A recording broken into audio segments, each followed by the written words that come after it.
Hey, everybody. Tonight we are debating whether or not the left is more violent than the right, and we are starting right now with, in this case, each person will get 1 or 2 minutes to lay out their case.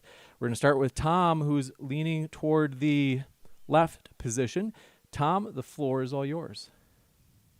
So I think both sides, especially when it comes to political violence on the right and the left, both sides commit political violence. And I think that when it comes to instances of political violence, I think the left probably commits more instances. So if we think of all of each instance of somebody committing violence, during Black Lives Matter, or each instance of a car getting vandalized at a Tesla dealership, these are more instances of violence. But I think when we ask whether or not somebody is more violent, I think that we're generally asking about a spectrum of violence, and that when somebody normally kills somebody or murders somebody for political reasons, that this is normally what we're asking about. This is a much more violent thing to do. And so that is something that I think is much more common on the right and has been throughout most of our lifetimes. And so I would say that the right is more politically violent. You got it. We'll kick it over to Kat. Yeah, so I mean, for me, I have to look at the data to establish whether it is right wing, more political violence, or left wing. And in fact, as Thomas said, there tends to be more instances of violence against property, so property damage, vandalism, things like that, on the left than there is on the right. But but in terms of lethality, in terms of violence resulting in death, we see that number is just significantly more on the right. And if you look at this year alone, we're seeing, unfortunately, a rise in left-wing violence as well. That is the highest number it's been in 3 decades. However, if you look at it historically, it is by far, we're seeing many more instances. So apparently about 63% of politically motivated extremist killings in the US since 1975 were caused by right-wing perpetrators, and around 10% by left-wing. So those are really significant differences, and I look forward to focusing more on that. Thank you very much. We'll go to Connor next. Sorry, I'm just going to have to mute myself intermittently. That way I don't have an echo. But yeah, so I back my team's perspective completely. If you add in the BLM riots, if you add in vandalism, if you add in Tesla, if you add in all that kind of stuff, then individual instances of violence, of course, is probably going to be through the roof. But if you're talking about violence, the left and right term actually goes back to the French Assembly, 300 years ago, where the left was representative of the people. They were the Jacobins. And then the right was representatives of the establishment, of the monarchy, of the military, and all that kind of stuff. And so I'm kind of going to pull a Jordan Peterson here and be like, what do you mean? What do you mean by right? What do you mean by the left? But if by right you mean government, then yeah, the government, institutions, militias, pro-government people, they're infinitely more competent at death and killing than they are, than the left rioters. So I think that bears out historically. I think it bears out statistically. I think it's obvious, but we'll get into nitty gritty when we get into the open. You got it. We're going to switch it over. Now for the more right-leaning position, Taylor, the floor is all yours. Thanks for being with us as well. Thanks, James. Thanks, everyone else. So just really quick, I want to point out that if we want to look at specific instances, I would encourage the left to be clear about what data set that they're using, because many data sets have left out very clear instances of political violence perpetrated by the left, and just does not include it in their data. I'm happy to go into details in the open discussion. But if we want to get like meta and say like, well, what is the right and left? We can also just say like, what is violence and what is the culture of violence? So what is violence? Is 1 million aborted babies a year violence? Could say yes. We can also just look at which side is perpetuating a culture of violence. We want to see which side is calling people Nazis and fascists and Hitler and shutting down speaking events and assassinating people that they don't agree with. I would agree, and I think everyone agree, that that perpetrates more of a culture of violence. So I would also like to talk about that, but we'll get into the details. So thank you very much. And Jesse, welcome. The floor is all yours.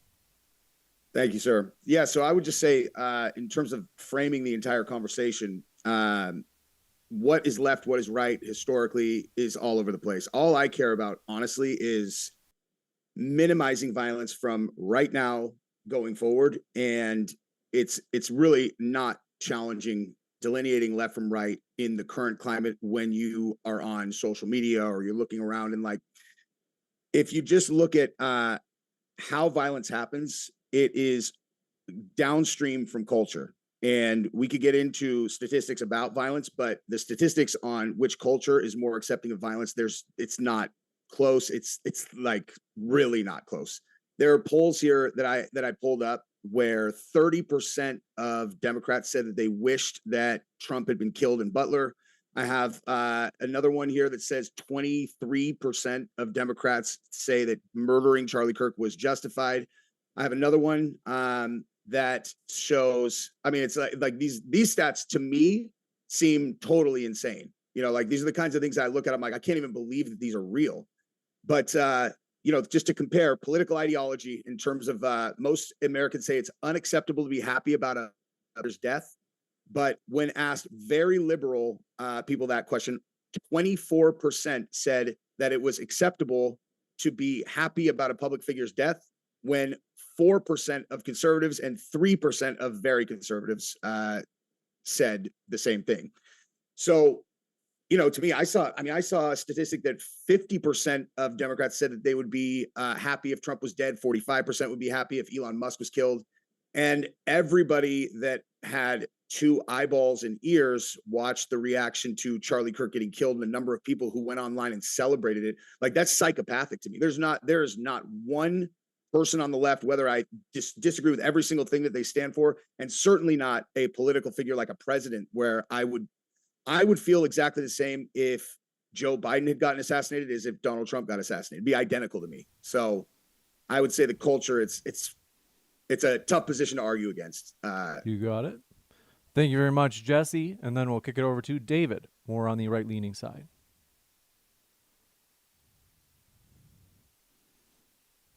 Cool. So let me just point out the fact that all of them admitted, our opponents admitted, that the left commits more instances of violence. So pretty much they are already conceded that point. So what we are arguing then is who committed more, the most heinous, violent acts, I would say. And we can get into that. But I would like to say that, you know, if we're being honest, the right and the left wing are both violent. I would say that the left has more of a propensity towards violence because the feminists on that side view things from a oppressor versus oppressed lens, and also a large portion of the Black community views it that way as well, with the victim mindset. So if your ideology is composed around, well, you're being oppressed, then the natural tendency is to feel like you have to defend yourself. But if it's just a feeling and not facts, then you're actually on the offense. But I'm more than happy to get down to the nooks and crannies on everything, and let's have a good debate. You got it. Thank you very much. Couple of quick housekeeping things. First, folks, for the Q&A at the end, want to remind you to keep the questions on the actual topic, as well as quick housekeeping thing. First, folks, if you haven't heard about it, if you've been living in a cave on Mars with your fingers in your ears, Modern Day Debate's own conference, DEBATECON 6, is happening in Nashville, Tennessee this weekend. Get your tickets, linked in the description box below. You can see the promo poster at the bottom right of your screen. It's going to be our biggest conference yet. I can tell you, based on tickets sold, it is record-breaking so far. We're expected to sell out. Grab your tickets now. With that, we're going to jump into the open dialogue. Does anybody have anything from anybody else's opening where you're like, I really want to know, like, I'm curious. Connor, let's get it rolling. Yeah, so I think that we need to differentiate the stats for what Jesse said. And what I would be curious is how those questions were phrased. Because, for instance, if Donald Trump had been killed in Butler, Pennsylvania, I think that would be bad. I think it'd be bad for the country. I think it would normalize political violence and all that kind of stuff. I wouldn't cry over it at fucking all, okay? And this is where I kind of get frustrated with the conservatives is extrajudicial violence is what we're talking about. Extra legal violence is what we're talking about. And we can probably all agree that that's bad. But then when the left wing, because they're bleeding hearts, come to you with legal violence or legal death, you guys can be very abrasive about it. As an example, screwing over Ukraine the way that we did, having JD Vance backstab Ukraine and us cut off aid to Ukraine that arguably killed thousands or tens of thousands of innocent Ukrainian civilians. Nobody on the right wing gives a shit about that. PEPFAR being cut, which is 0.16% of the federal budget. It costs $6.5 billion in order to run. That got cut. That's projected to kill 3 million people over the next 5 years. I can't get a single conservative to give a shit about that because they're not Americans. So they're not real people. So they did, who cares if they die? So this whole like moral frogging over, oh, if Trump gets shot, you're not crying. Yeah, you're right. I'm not, because Trump arguably has killed millions and definitely hundreds of thousands of people through incompetence and stupidity. I would love to take that one. You bet.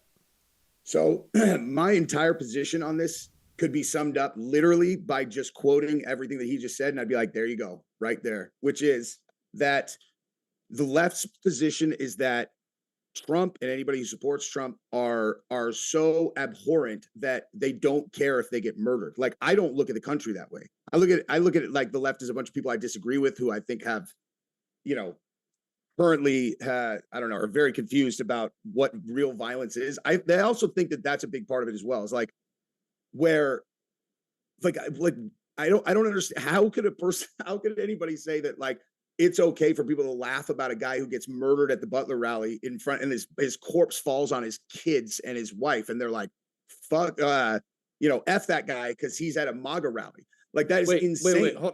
But I want you to deal with what I just said, okay? Because what you're saying is a guy gets shot in Butler, Pennsylvania, a firefighter gets shot, and he's dead, and people are callous about his death, okay? What I'm telling to you is that through Trump's incompetence, there are hundreds of thousands or millions of people who are dying. Prove it. And that is like water off of a duck's ass. And even in your own response, you're just like, oh, well, I only care about this level of death. I don't, like you didn't even address the fact that I just told you the Trump administration is responsible for hundreds of thousands, if not millions, of preventable deaths. You didn't even acknowledge it. I didn't acknowledge that because we could play that game all day with every politician in the history of the world. Like, oh, Biden did blah, blah, blah. He's responsible for this, blah, blah, blah, blah, blah. It's about how our side reacts to those things. If you're telling me that you think that there is an administration in the history of America that we couldn't play they sent this money over to this country and they used that money to murder blah, blah, blah, blah, blah. And if they cut this thing, then this many people died. Like, it's an endless I do want to hold on one second every single time. I do want to jump in just because I know Connor, one of the things that Connor brought up as well and that I'm curious about is he had asked about the wording of some of these surveys. I don't know if you have it offhand. I don't expect you to have all these printed and laying in front of you, Jesse. But Connor, it sounds like you're saying. Yeah, I'm saying in reference to the surveys, I would be curious about it, because if you ask me, do I think that assassinating political figures is good? The obvious answer is no. And I think the basically 95% of the country is going to answer it, including like socialists and communists and revolutionaries. They're probably still going to say that in general, political assassinations are bad. But if you say, hey, are you going to mourn the death of Donald Trump or JD Vance or Elon Musk? The answer is going to be no. And I include myself in that. Sometimes the framing from what I've seen has been things like, do you feel it's ever justified, to remove somebody, for their actions or for, the threat that they possess, right? And if that's not specific enough, that could take, if somebody asks me that question, while I'm very, very, very anti-violence, but if we're talking about, a dictator of a country, my answer to that is probably going to be different than, just a democratically elected. Yeah.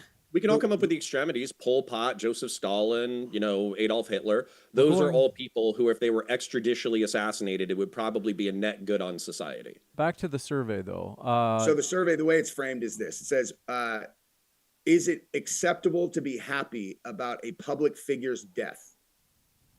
And then 24% of liberals said yes, 4% of conservatives, and 3% of very conservatives said yes. But I think even within But that is questionnaire, very different than thinking it's justifiable, though. And that is something that we see more often on the right, is that when No, they said happy. shootings happen, or Oh, yes, okay. happy. Yes, exactly. And that's what I'm saying, is that being happy about like the outcome of something doesn't mean that you're actually encouraging it. So like when it's rare that Democratic leaders or even like podcasters or politicians are using violent rhetoric, but it is common that somebody like Donald Trump says, we should punch that guy, the police should be more violent with these people. And then even when it comes to protests like January 6th, more than 25% of the of Republicans believe that January 6th rioting was justified, whereas And many people were 10% of liberals thought that BLM rioting was justified. So they not only engage in it, but then justify it afterwards, whereas liberals don't justify it, but they might be okay with it and like think it's or be happy about it. These are And actually part of pretty it- straightforward. Like these are real straightforward. Like the Okay, one about but I also Donald wanna Trump being call- killed. It's not. The way it I was, just I wanna hold on. call It's not I do want to hear. straightforward. I do Can want to you- hear from Jesse though, because we did hear from 2 or so of you. Yeah, But, so but I the wanted way to it was actually framed respond to what was- I'm saying, the difference Wait, between well, hold on. justifying it and being happy about it. sure. Okay, let's hear so from what the Jesse. question was, do you agree with this statement? Quote, I wish Trump's assassin hadn't missed. And 1/3 of Democrats said agree. yeah. Yeah. I mean, I think for sure. Is it How like- is like that some not you guys are in that justifying group. it? How is it not justifying it? I think, Like- Tom, you said something like, well, happiness. The leftists can be happy about it, but that doesn't mean that they're not justifying. That doesn't mean that they're not encouraging it. But you would have to. What's the delineation then between being happy about something and speaking openly happy about it? Like, yeah, I'm happy that this happened. Then justifying it. What's that delineation? Like, what's the Yeah. distinction between the two? I think it was yeah, go ahead. Go ahead. Well, I think it was Go ahead. quite disgusting to watch, obviously, how people were so gleeful about, say, the murder of Charlie Kirk, or when there was an attempted assassination of Trump, where I would say there is a distinction, though. And by the way, I've certainly seen some of these sentiments on the right towards left figures as well. For example, when Nancy Pelosi's husband was bludgeoned, there was all this like crazy rhetoric as well. But, I will concede that the reaction was really awful. However, at the same time, if we're talking about figures on the left who were representatives of the party, significant people who are members of institutions, they immediately renounced very clearly all political violence. We didn't necessarily see that same action on the right. I want to hear from That's Connor. not true. But Yeah. I also want to hear from Taylor at some point too. Go ahead, Connor. Yeah, so what I wanted to do is I wanted to drag it back to the question, and I wanted to call baloney on it, okay? If this was asked within the past year, okay, then everybody was thinking Trump when they answered this survey. And I guarantee you, if you actually thought, crap, sorry, I hit a button. Can you come back to me? I literally just hit a button. Yeah, Taylor- that's totally fine. So Okay. I still want to answer on my question though, Tom, and maybe Kay. But I'm sorry, what's your name is? I only see a letter K. Kat. You can go with Kat, Tom and Kat. So basically, what you're saying is you're saying, well, the left, we didn't encourage it, so therefore it's not just, we didn't justify it. But some of the people on the left a lot of them were definitely happy about these certain deaths and these BLM riots and things like that. They were happy about it. I'm asking you, what's the delineation between happiness? Like someone is saying that they're happy about it, you're watching these videos and they're saying like, oh yeah, I'm glad this happened. How is that not encouraging it? Which is, how is that not justifying the death of these things, of these Are we going events? to so would we say that words are violence, for example? This is where it becomes sort of tricky, because I've heard, in terms of I rhetoric. didn't say words are, you're No, I manning my position. I didn't say words are violent. I'm asking you, actually, before I do so, steel man my position so you understand. I don't know if you understand. Steel man. No, for me. I understand your position that the culture in which people encourage and laugh at somebody's death or are gleeful about it is an environment where it might be easier to take somebody's life, right? That's essentially your position. Am I correct? Yes, but what I'm saying is the position, to make it clear, is that in itself, those people would be justifying it. What you're doing, I mean, what Tom is doing, we're what you and Tom are doing, I don't know if counterpoints to this, but what you and Tom are doing, you're saying that, well, they're happy about it, but they're not justifying it because they're not encouraging it.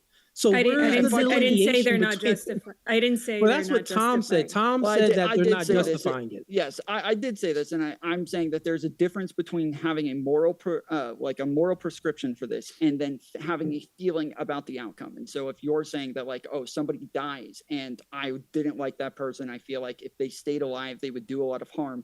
But that doesn't mean that I'm okay with people just killing others because they're afraid they're going to do harm in the future, because that would have like a catastrophic outcome for society if we're all just running around, especially as a content creator. I don't want people running around killing political content creators. And so this is something that I'm totally against morally. I think it's going to be a bad mark for society. But if somebody dies that I think was harmful to society, I might think, well, I mean, it's kind of not such a bad thing that they're gone and no longer causing this harm. But that doesn't mean that I think that is justifiable. It's a moral good. Yep. Okay, wait. I'm having tech issues. Real Can you guys quick, hear me real quick? Yeah, we could hear you. Counterpoints, real quick. So let me just get this right. You're saying that it isn't bad that they died. So if it isn't bad, what's the opposite of not bad? Then it is good that they died. Bad. He's saying that it's not. He's saying that he's not upset. They're doing the action of killing somebody is bad.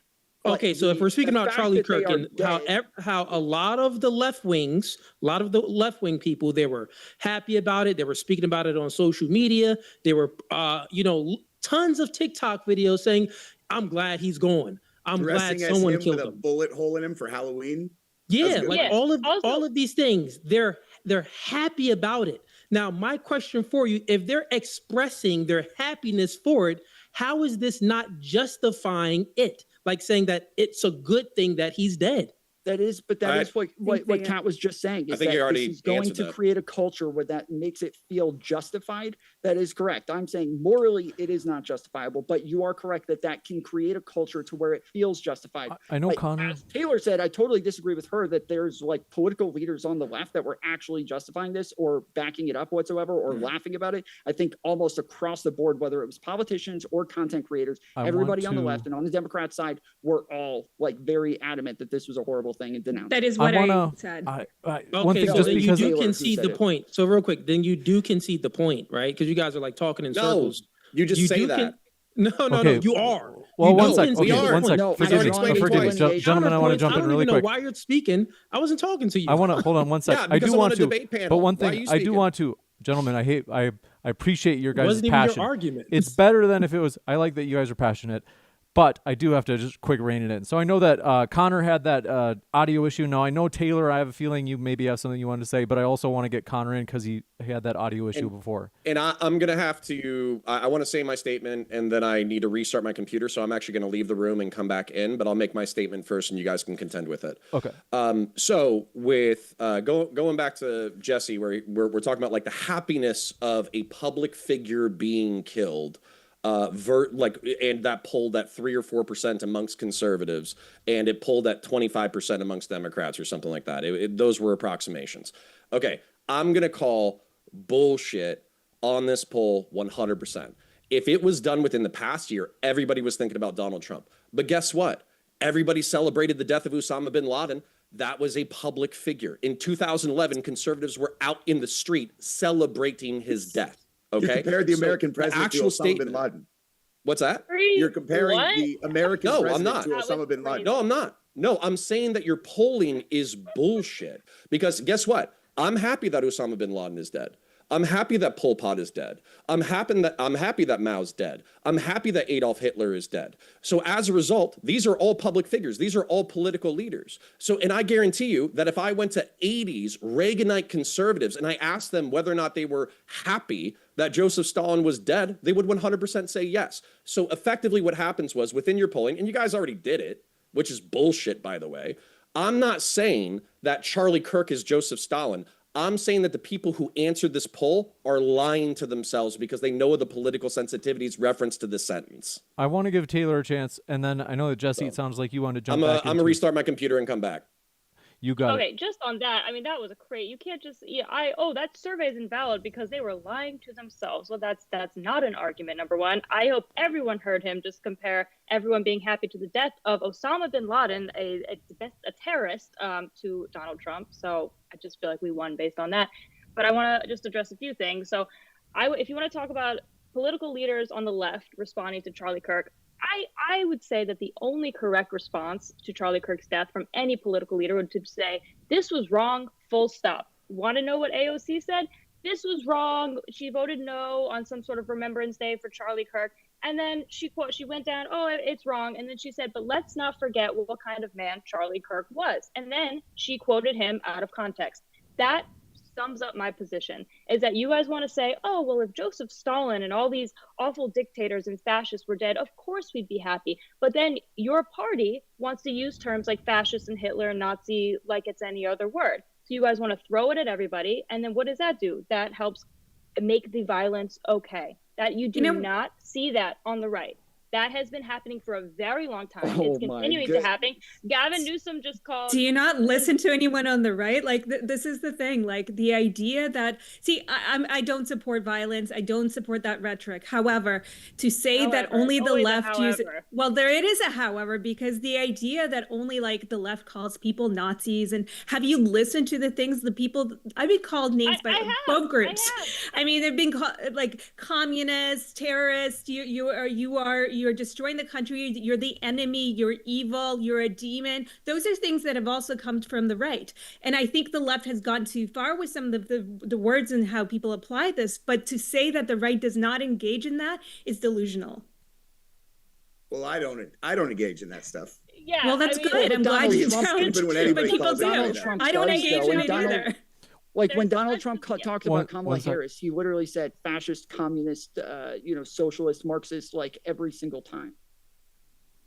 Which people think is absolute evil. I mean, and in terms of violent rhetoric, like you should see some of my DMs. And by the way, I've gotten DMs from like both sides, right? Where they're violent, threatening me with violence. And there's a difference between your DMs and just like the normalization of this in the public sphere. Like there's a difference between people trolling in your DMs and people but people celebrating. Don't say in public. People don't say in public. Leaders of the party don't go and say all these kinds of things in public. I mean, sometimes it happens, but it's quite rare to sit. Individuals do. Individuals. Okay, so let me speak on something real quick. So you brought up when AOC went up and said, it's unfortunate that he's dead, but let's not forget what kind of person he is, and she took him out of context. Specifically, what she took out of context is she said that Charlie Kirk was a man who disagreed with the Civil Rights Act, which gave Black Americans the right to vote. That's exactly what she said, verbatim. And what Charlie Kirk actually said was, he said that he thought that the application of the Civil Rights Act as it related to the LGBT movement in 2024, 2025 was being misused legally. That's what he actually said. And then she went in front of the entire world in Congress after this guy got murdered in front of the entire world. And she was, don't get me wrong, she was reading it, straight up just reading it. But whoever wrote that intentionally tried to convince all the Black Americans that would watch and are not smart enough to go look for themselves, try to convince them that the guy who got killed racist wanted them to not have the right to vote. Yeah. That's an intentional, disgusting lie that is absolutely, obviously easy to say would incite violence. After the guy it is not a lie. He explicitly said that it was a mistake, that the Civil Rights Act was a mistake. Did you just hear? Hold on. One sec. Hold on. You can hold on. I want to give Tom a chance.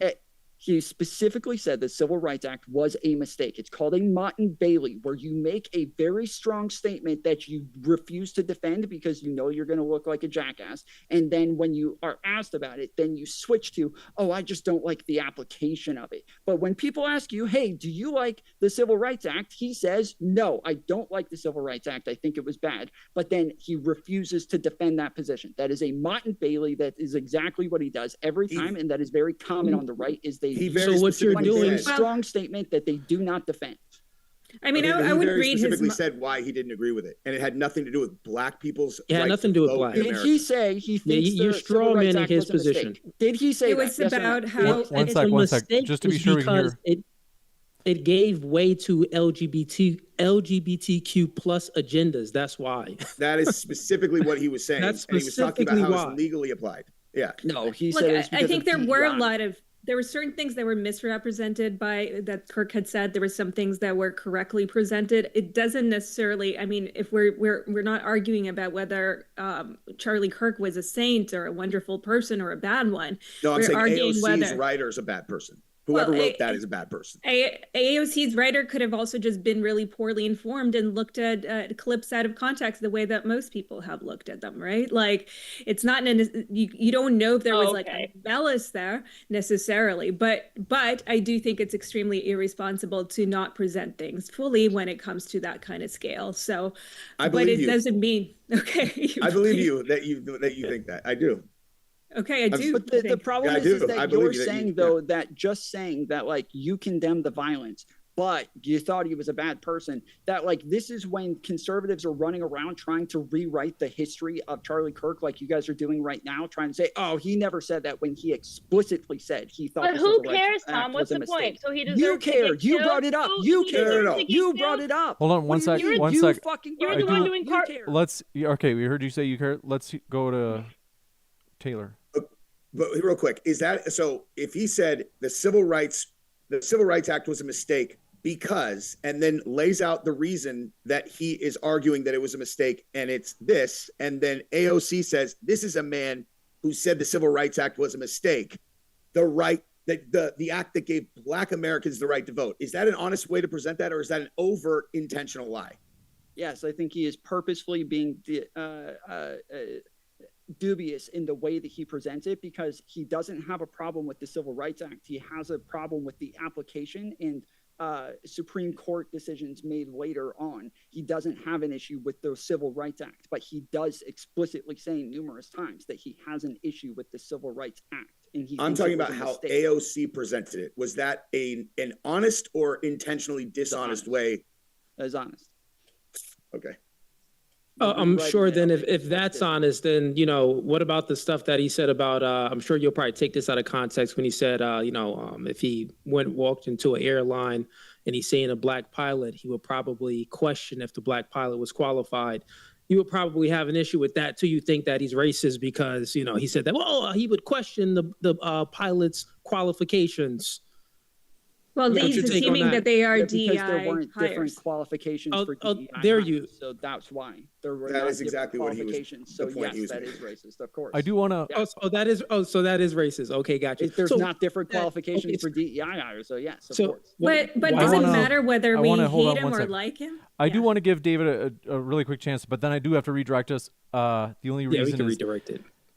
We need to back speak to about violence violence, per se. instead of talking about violence. is Yeah. So that's funny because I'm a Black man and you're white.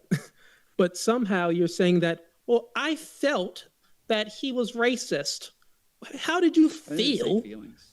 Well, how else can you say that something is racist if you're not interpreting it through a feelings lens? Why don't you steal man his argument? Yeah, so Just- first off, I'll your still identity man his politics position. about you being Black makes absolutely no fucking difference. I'll still man a position perfectly here. This is what I'm saying. So you took that statement out of context. We were just speaking about the situation with Charlie Kirk and with the but now we're currently speaking about Charlie Kirk and the whole DEI thing. I think Kate, you said that, well, his reasoning for it was DEI. But then Tom, you said that, well, his justification for saying that, well, he would question the qualifications of if he's seen a Black pilot. Are you not saying that he doesn't have a reason for saying it and it's DEI? Yes, I'm saying that he is purposely misrepresenting DEI so that he has Okay. the ability. And to do you question a Black know person's the qualifications. context behind it all? Because it was a video that was played and it was pilots. I mean, not pilots, it was many airlines. And they were saying that they were going to make 50% of their staff women and different races. So if you're going to make 50% of your staff women and different races, including pilots and air traffic controllers, everything, that's the agenda, then, well, I mean, we should question the qualifications. Like, how are you going to get 50%? I have trouble believing. Yeah, that was actually- and this is what Charlie Kirk was responding to. That's what Yeah. he responding to. He was responding to a CEO of an airline saying that, yeah, I'm going to make 50% of my staff different races and different, and half of them women. So therefore, the logical entailment would be, well, I would question a woman if she was flying a plane. I would question an Asian, a black man. I would question everybody. What Yeah, about so, a like, to white make man it, who like, has to- nepotism on their The side? simplest way to look at this one though is imagine you just take race and gender out of it and you go, okay, so American Airlines decided that they want 50% of their staff to be under 5'8" and blonde. And then so you sit down and some dude who's 5'4" and blonde comes in and they're like, hello, I'm your captain today. You're not going to be like, oh, and they said that they were going to reduce the qualifications. So you're not going to think to yourself like, shit, I hope this guy knows how to fly a plane, man, because I know they just reduced the qualifications. That's the point. It has nothing to do with race. It's about the fact that there are like physical identifiers that indicate that they might not be qualified because they announced it. They're like, the qualifications should be reduced. It was many airlines too, United. People Yeah, who yeah. don't get the job were qualified as well. And I so have the to- majority of the people who get the job. I was about to say, now we're on DEI, not violence. Yeah, I do want to go back to That's a good violence. point. You're right. You're Is- right. Refocus. Yeah. Are there any topics that we haven't covered from anybody's opening that someone said this? Oh wait, I think someone had a bone to pick with Taylor, but did you feel like you got to address that? Someone had something you disagreed on from Taylor's opening, but I think we got to cover a bit. Well, I think one thing that we discussed a little bit that we should probably refine, because when we were discussing instances of violence, well, everything is sort of lumped into this one category. So whether property damage is not great, but it isn't the same as taking a life. And, to me, that kind of violence is a lot more sinister and dangerous and obviously takes lives, right? And we've seen a lot of that. There's been, so in terms of data from 2016 to 2025, right-wing political violence resulted in about 112 deaths, and there's been 13 on the left. And, we are seeing a rise, and we're seeing, in general, like we're also seeing a lot of not a lot, but we're seeing some lone wolf kind of non-affiliated violence as well. For example, something like the assassination of the healthcare CEO. I don't think you can place it on the right or the left necessarily. You also have situations in 2025, certain topics coming up, like Trump, deportations, which is causing some of this like left-wing violence. We could talk about that perhaps. Thoughts? I mean, the one thing I was just going to comment on related to like the healthcare CEO, I can't remember whatever his name is, and just the big it's honestly, this is actually not meant to be any form of debate. I just wanted to point out how stupid I think it is that the immediate reaction of everyone is to try to identify what political affiliation these shooters have. I always think it's so dumb. I'm like, that person's crazy. Like, that person's not a Republican or a Democrat. That's a crazy person that did that. But you see that all the time where people I know, try to do that. every time. I agree with you. Yeah. Every time. And it's like, and it seems like it almost feels intentional how ambiguous it is sometimes. Like where you'll have like the shooter in Minnesota that shot the Democrat, the state, I think they're state senators or whatnot. And it's like, I can't remember, you have a witness. It's like, oh yeah, this guy loved Alex Jones, but he was on a commission appointed by Tim Walz. And then he has this, but then I end up being proven right because in his manifesto, he is a crazy person. Like, he's a crazy person. He's neither. I think most of these people would just be crazy people. And at the end of the day, it becomes a bit like, okay, who has more crazy people? And by the way, I don't think that like, because you have like these right-wing extremists, that's like representative of the right wing necessarily, but that just seems to happen more. And so what really pissed me off when I was and why I'm even part of this debate is like when certain things had happened that were, acts that were committed on the left or just committed by crazy people, whether they're left or right, there was this like, immediate kind of way of condemning the left for it. Like, and then there was this debate of like, who commits violence more? I'm totally fine with saying they're just crazy individuals. And I don't think the left or the right is like fully responsible for these crazy individuals. They're just crazy. I mean, to commit an act like that is... I couldn't agree. Okay, I couldn't disagree with Kay or Jesse on fire more. I think this is absolute cope. I'm sorry. Luigi Mangione, the reason why people characterized him as left-wing is because he was we have one of the most convoluted healthcare systems on the planet. It's something that the left wing cares about passionately. Once the CEO was assassinated, who was cheering? It was lefties online. So actually, I would safely categorize that as a lefty. And then same thing with He so for wasn't instance, a lefty, jihadist though, terrorists. yeah. Sorry, real quick. In the 2010s, I'm getting old. So in the 2010s, jihadist terrorism was super prevalent with the rise of ISIS. I would never say, oh, it's just a bunch of crazy lunatics. No, they're not claiming any kind of ideological bias. There's nothing correlated with the rhetoric that's leading to jihadist That's different when it's terrorism. an organization, though. That's not But the same as an they weren't an individual. organization. I live in Central Florida. Pulse nightclub is around a half hour away from my house. Pulse nightclub was a jihadist terrorist, but it was a lone wolf jihadist terrorist. And then people were trying to make excuses for him being a jihadist, and they were saying, oh, it's because he was like internally homophobic to his own homosexuality. And listen, the reason why we care about the ideologies of violent people is because we have stochastic rhetoricians. Tucker Carlson can't pronounce that word, but I can pronounce that word. Stochastic, meaning that they logically lead their audience right up to the precipice of violence, and then they stop right there, like right at the legalistic where they're about to say, hey, you should go outside and do X, Y, and Z. They lead people up to that logically, and then they back away because they know that will get them into legal trouble. And that is true. And that's the right, you're saying that's the right that does that. That's true of jihadist imams. That's true of dissident right-wing freaks. That's true of far leftist communist revolutionaries. That's why we categorize. That's why we care. So then, wouldn't by that logic, then whenever somebody commits an act of killing, an act of terror, are the individuals that are cheering for that act, are they then responsible in part for it? Because then, the other side would then have that point, right? Well, no, because what I think that we would do in a healthy society, so let's say that we were actually a healthy society, then let's say that Taylor, Cooley, and Jesse were like, damn, there's 3 relatively reasonable debate opponents who are totally callous to the death of Donald Trump. Why is that? That's kind of fucked up.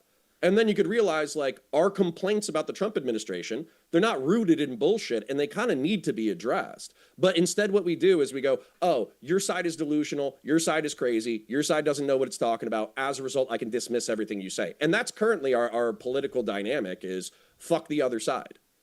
But the other sides, like, their complaints aren't, and that is kind of the point, is that when we look at a lot of these manifestos, we're seeing people who are, quoting the, Hunter Biden's laptop, or Pizzagate, QAnon, Epstein's Island, like all of these, like, conspiracy theories that the right. Which shooter are you Donald referencing? Trump will push that. Well, so there is not specific shooters. So like some of them were shooters, like the Pizzagate shooter, the guy who went to the actual pizza parlor. Then there was also the guy who attacked the Pelosi's, who was talking about, like, laptops and the getting like Epstein's list and shit like that. That guy lived in a bus in Berkeley. Like, that guy is and then we can go 1,000 on miles to from right Donald wing. Trump also saying that the 2020 election was stolen and having a bunch of people rush the Capitol. Like, the conspiracy theories that they come up with are very extreme and move people to action. Whereas, and that is the type of rhetoric that Trump uses as well. He's encouraged people to punch other people at rallies. He's, I said earlier, he's encouraged like ICE officers and military agents to be more violent with people that they're arresting. He says things like, when the looting starts, the shooting starts. Like, he is constantly kind of pushing for more violence from people, and that is the type of following that he cultivates. Did you guys see that the lead person at the BBC got fired because they uncovered that they had intentionally deceptively edited a quote from Donald Trump at that thing, and just take They take didn't say that, intentionally, but yeah, that is bad. take that, and then multiply it by 20 million times that has happened over the last 10 years. And that is basically where everyone is okay with Donald Trump getting shot in the head, is because they have been mind effed by constant bombardment of misrepresented stuff that is meant to dehumanize him, dehumanize his followers. Like that's the whole point. Like, I agree with counterpoints that it's like 24%. Yeah, they're thinking about Trump. I agree with you. And like, that's like, you got, look at Virginia in the attorney general's race, just elected Jay Jones after the guy had his text messages leaked. Let me read these to you, dude. Like, the Democrats voted this guy into office. Okay. And his text messages literally said that he wanted Gilbert's wife to have her children die in her arms because the guy's a Republican and he wanted him to change his mind on policy. Gilbert, by the way, just had to resign as U.S. attorney because he refused to cooperate with the Trump administration and indict people in the Russiagate thing. Like, he's not some like crazy MAGA guy. He's like a Republican. You guys would, if this was in some other thing, you guys would been like, that's finally a Republican that has some, has a little bit of character. He stood up to the Trump administration. But the guy, Jay Jones, was talking about that dude when he said, if I had 2 bullets and it was Hitler, Gilbert, and Pol Pot's, I'd give Gilbert 2 bullets to the head. And then she gave him 15 opportunities to say he was joking, and he doubled down, tripled down, quadrupled down. Like that dude, I've never seen anything like that where a person didn't immediately drop out of the race, and the Democrats didn't even pull their endorsements from him. Yeah, and he lost won. no endorsements. And he won. And he lost no endorsements. That's your parties. You want leaders condoning violence. There you go. Counterpoints. It sounds like you have a point. Yeah, I'm sorry. So okay. In an ideal society, Jay Jones would not hold power, okay, because of what he said. However, we're not in an ideal society. And by the way, this is what pisses me off about what you just said. You said, the left, anybody who hates Trump just has TDS. I'm sorry. I was raised Republican. I consider myself philosophically a Republican, which means that I believe in a republic. Donald Trump lost the 2020 election. He alleged fraud that he has had 6 years to prove. When he did not get, Bill Barr, his DOJ, what his attorney general said, you don't have a case here. This is all bullshit. And he went with a lawyer named Scott Eastman who said, hey, guess what? The vice president counting votes, that's not a ceremonial role. You can actually toss out the votes of the states that are in contest, and you can just seize power. And this all came down to the vice president of the United States, Mike Pence, somebody with conservative bona fides that are unimpeachable.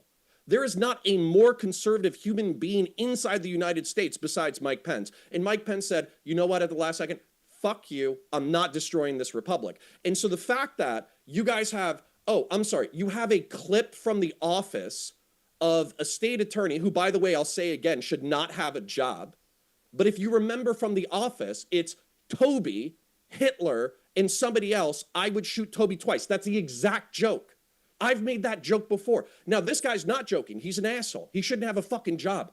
Your party, and it's not even party because I don't even consider MAGA Republicans. MAGA and Donald Trump almost destroyed a 250-year-old fucking republic, and you give a shit about some dickhead's text messages? What the fuck is wrong with you? What the fuck is wrong with MAGA? This is what I'm talking about, dude. We're talking about violence, and you're talking about 2020, dude. I'm not talking about the 2020 election. No. You almost destroyed the Republic of the United States. It being 5 years ago has nothing to fucking do with how serious of an indictment that is. Should I start talking about how I get mad when people wear fucking high tops when they play basketball? You're talking about something that has nothing to do with the conversation. We're talking about violence. No. You know what it does have to... don't care. This is why we don't care when some random dickheads get shot. Nobody cares about Ashley Babbitt. No, I know. Ashley Babbitt. Nobody cares about Ashley Babbitt getting shot who's never Trump. And the reason why is because she was a riotous insurrectionist who was a part of the team who broke into the Capitol. Nobody gives a fuck about her getting shot because you played with fire and you got burned. This is you losing the argument. And we're no, not it's not. Literally, this is you losing the argument.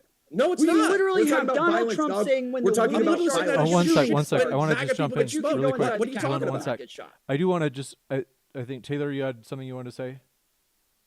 Yeah, why would we take anything you say seriously that you care about violence if you just say you don't care about this girl's death because of X, Y, or Z? You don't care about her politics. What a joke. You have absolutely no regard for human dignity. You're you're changing the freaking subject every 5 seconds. We talked about the Attorney General text. You say, well, in a perfect situation, that would have happened, but blah, blah, blah, Trump 2020. Like, that's not an argument, dude. That's Number that's one, How do you nothing. feel- and number two, I like righteous violence just fine. So Oh, How do you- okay. Okay, how there do you you- go. And when you there it justify is, violence dude. by calling Wait, everybody a wait. fascist, Yeah. there No, you no. go. You guys Cool. are so dense. It's like talking to a different species. Do you like it when cops arrest criminals? Yep. That's violence. So your dumbass. argument is Do you that think it's your okay argument is that Kyle Trump Rittenhouse- and Trump Everything is supporters violence. One sec. equivalent to I- criminals that are Do, worth do you like it when the United committing States violence military on. kills jihadists? right. That's No. violence. I'm steel manning your argument. You're Okay, saying go that for it. I'll listen. Trump and his supporters do not deserve to have the empathy or concern of other Americans that that disagree with them He said because Ashley they're Babbitt, equivalent to convicts. That's literally what you just said. No, Yes, I Ashley just Babbitt said is not that if all you of try to them. destroy the Republic of the United States, you're an enemy of the United States and you don't deserve my sympathy. I don't Right. want you to be killed. I don't want you to be killed. I don't want you to be assassinated. It's probably about 25 to 30% of the country feels the way you do. I don't think 30% of my country getting wiped out is a good thing. But if you try to overthrow the Wait, how Republic do of I the feel? United States and you get shot, I don't give a fuck. How do I feel? You said feels I the don't way know. I feel. How, do I feel? how do you feel? Hold on. When I brought up January 6th, you said it was 5 years ago. It was too old to care about. How do you feel? No. I was pointing out that your argument has nothing to do with the current argument. I was wrong though, because you were losing the argument and proving my point that you're trying to Wait. justify violence I'm not- because you're on the other side. You're literally wait, trying to hold on, justify violence. hold on. I'm We'll not see if we talking about disagree. anything except violence. You're No, saying we'll that see if we people are not disagree. deserving of empathy. If hold on, if the House of Representatives is the Congress is conducting their legally responsible duties, and Mhm. you're a part of a riotous mob breaking into the Capitol, should law enforcement shoot you? I don't know. Oh, he lost. That's oh, mind-blowingly counterpoints lost the stupid. debate. I want to give Tom You a think chance. Counterpoints lost the debate. You don't Well, know. and- You have Wait, no wait. idea. So to win the debate on which side is more violent, I should be willing to acknowledge when it's okay to shoot people. I just want to make sure I understand your argument. you should Yes, be you willing should to acknowledge understand self-defense righteous and things. unrighteous violence. Yes. You should be willing to defend people like Kyle Rittenhouse when he has to stop people. Oh, from man, attacking that's him. gold, You should be dude. willing to defend like our own military stopping people from invading. Right. You should be willing to defend that there are justified actions in violence Right. that are okay, and that sometimes, yes, if people are running inside the Capitol, that makes sense. That yes, they might use violence, just as Donald Trump says, when the looting starts, the shooting starts. Somehow that's okay, and we can vote for that motherfucker. But when people are running inside the Capitol by the tens of thousands, no, that's how could you shoot? It's funny because what about could I May have an opinion on 29th that? through May 31st in 2020, where Black Lives Matter, they had a rally and the rally turned into a riot and they attacked the White House, injuring over 60 law enforcement officers with using some lethal weapons and stuff like that too. And they were chanting, "We have to remove Donald Trump from office." So I know you guys want to focus on, January 6th and stuff like that, but no one speaks about May 29th. No, we acknowledge Wait, that. It you just don't wasn't know by who the you're tens of talking thousands to. of people. It wasn't Yeah, tens of you don't know thousands who of you're people. talking We to. all denounced all of that. Like again, like So you if denounce all of Counterpoints that? and we were 100%. both Republicans our entire You denounce fucking all of that. lives. Okay. And it is just Donald Trump that makes us vote for Democrats now. But yes, we denounced the BLM riots. We denounced that was kind of part of the BLM riots as well. But yeah, And also the car attacks on the protesters at the BLM riots. That but was even- also yeah, happening at so- the Okay, same you time. Even the guys may Tesla denounce it, but damage- there's many the left wingers damages to that cars. don't denounce it at all. They think that it's actually The a good thing. violence. I mean, I think a lot of people think that the BLM activities that were the good. BLM riots was the justified. peaceful. No, they think the peaceful. There are some people who think it's justified, but I would say that but a lot of people. most people Again, don't it think the was less than violence was 10% justified. Of liberals, well, less than 10% I'll of liberals demonstrate it. thought that rioting was justified. whereas over 25% of Republicans thought that January 6th was justified. So there is a massive difference. And the people who committed wait, crimes wait, on wait. January 6th have been pardoned, which shows to me that there isn't really a regard for crime and punishment in this situation. So the And violent BLM act. rioters already. I'm not Jesse, talking I about wanna just go ahead. Because on January 6th, they went into the Capitol and didn't do anything. One sec, sorry guys. no. Some I- of them did January do things. 6th. Some of What them were did they involved do? No, in but violence. 25% of Republicans said that January 6th was justified. Where's that poll? I'll grab Like the the rioting at January 6th was justified, because that's not the position of the Republicans at all. The Republicans Yeah. are saying that it would, like, every single Republican that I know thinks that their argument on January 6th is that the feds entrapped people, incited the violence, invited people into the thing as a justification to kick Donald Trump off of social media and then block his ability to run again. The Yeah, Republican which is side like is the not like, yeah, dumbest, they want to, most riot this inane second cope place. I've ever heard in my entire every life. single Republican that I have the ever listened to election's has been said, One sec. stolen. We're about to So, lose our republic. I have the but poll. don't do anything I about do. it. Hold on one Yeah, sec. okay. Tom says he has the poll. Go Yeah, ahead, so Tom. it's from The Economist. It says that 27% of Republicans either strongly or somewhat approved of the riot on January 6, 2021. yeah, I'm calling bullshit on that poll for sure. Is The Economist and YouGov. Okay, and I'm Approved sorry. of the riot. So hold on. I want to call bullshit This on was this done real quick. in Okay, so 2023. So the narrative for January 6, 2021 was the Democrats have stolen the election.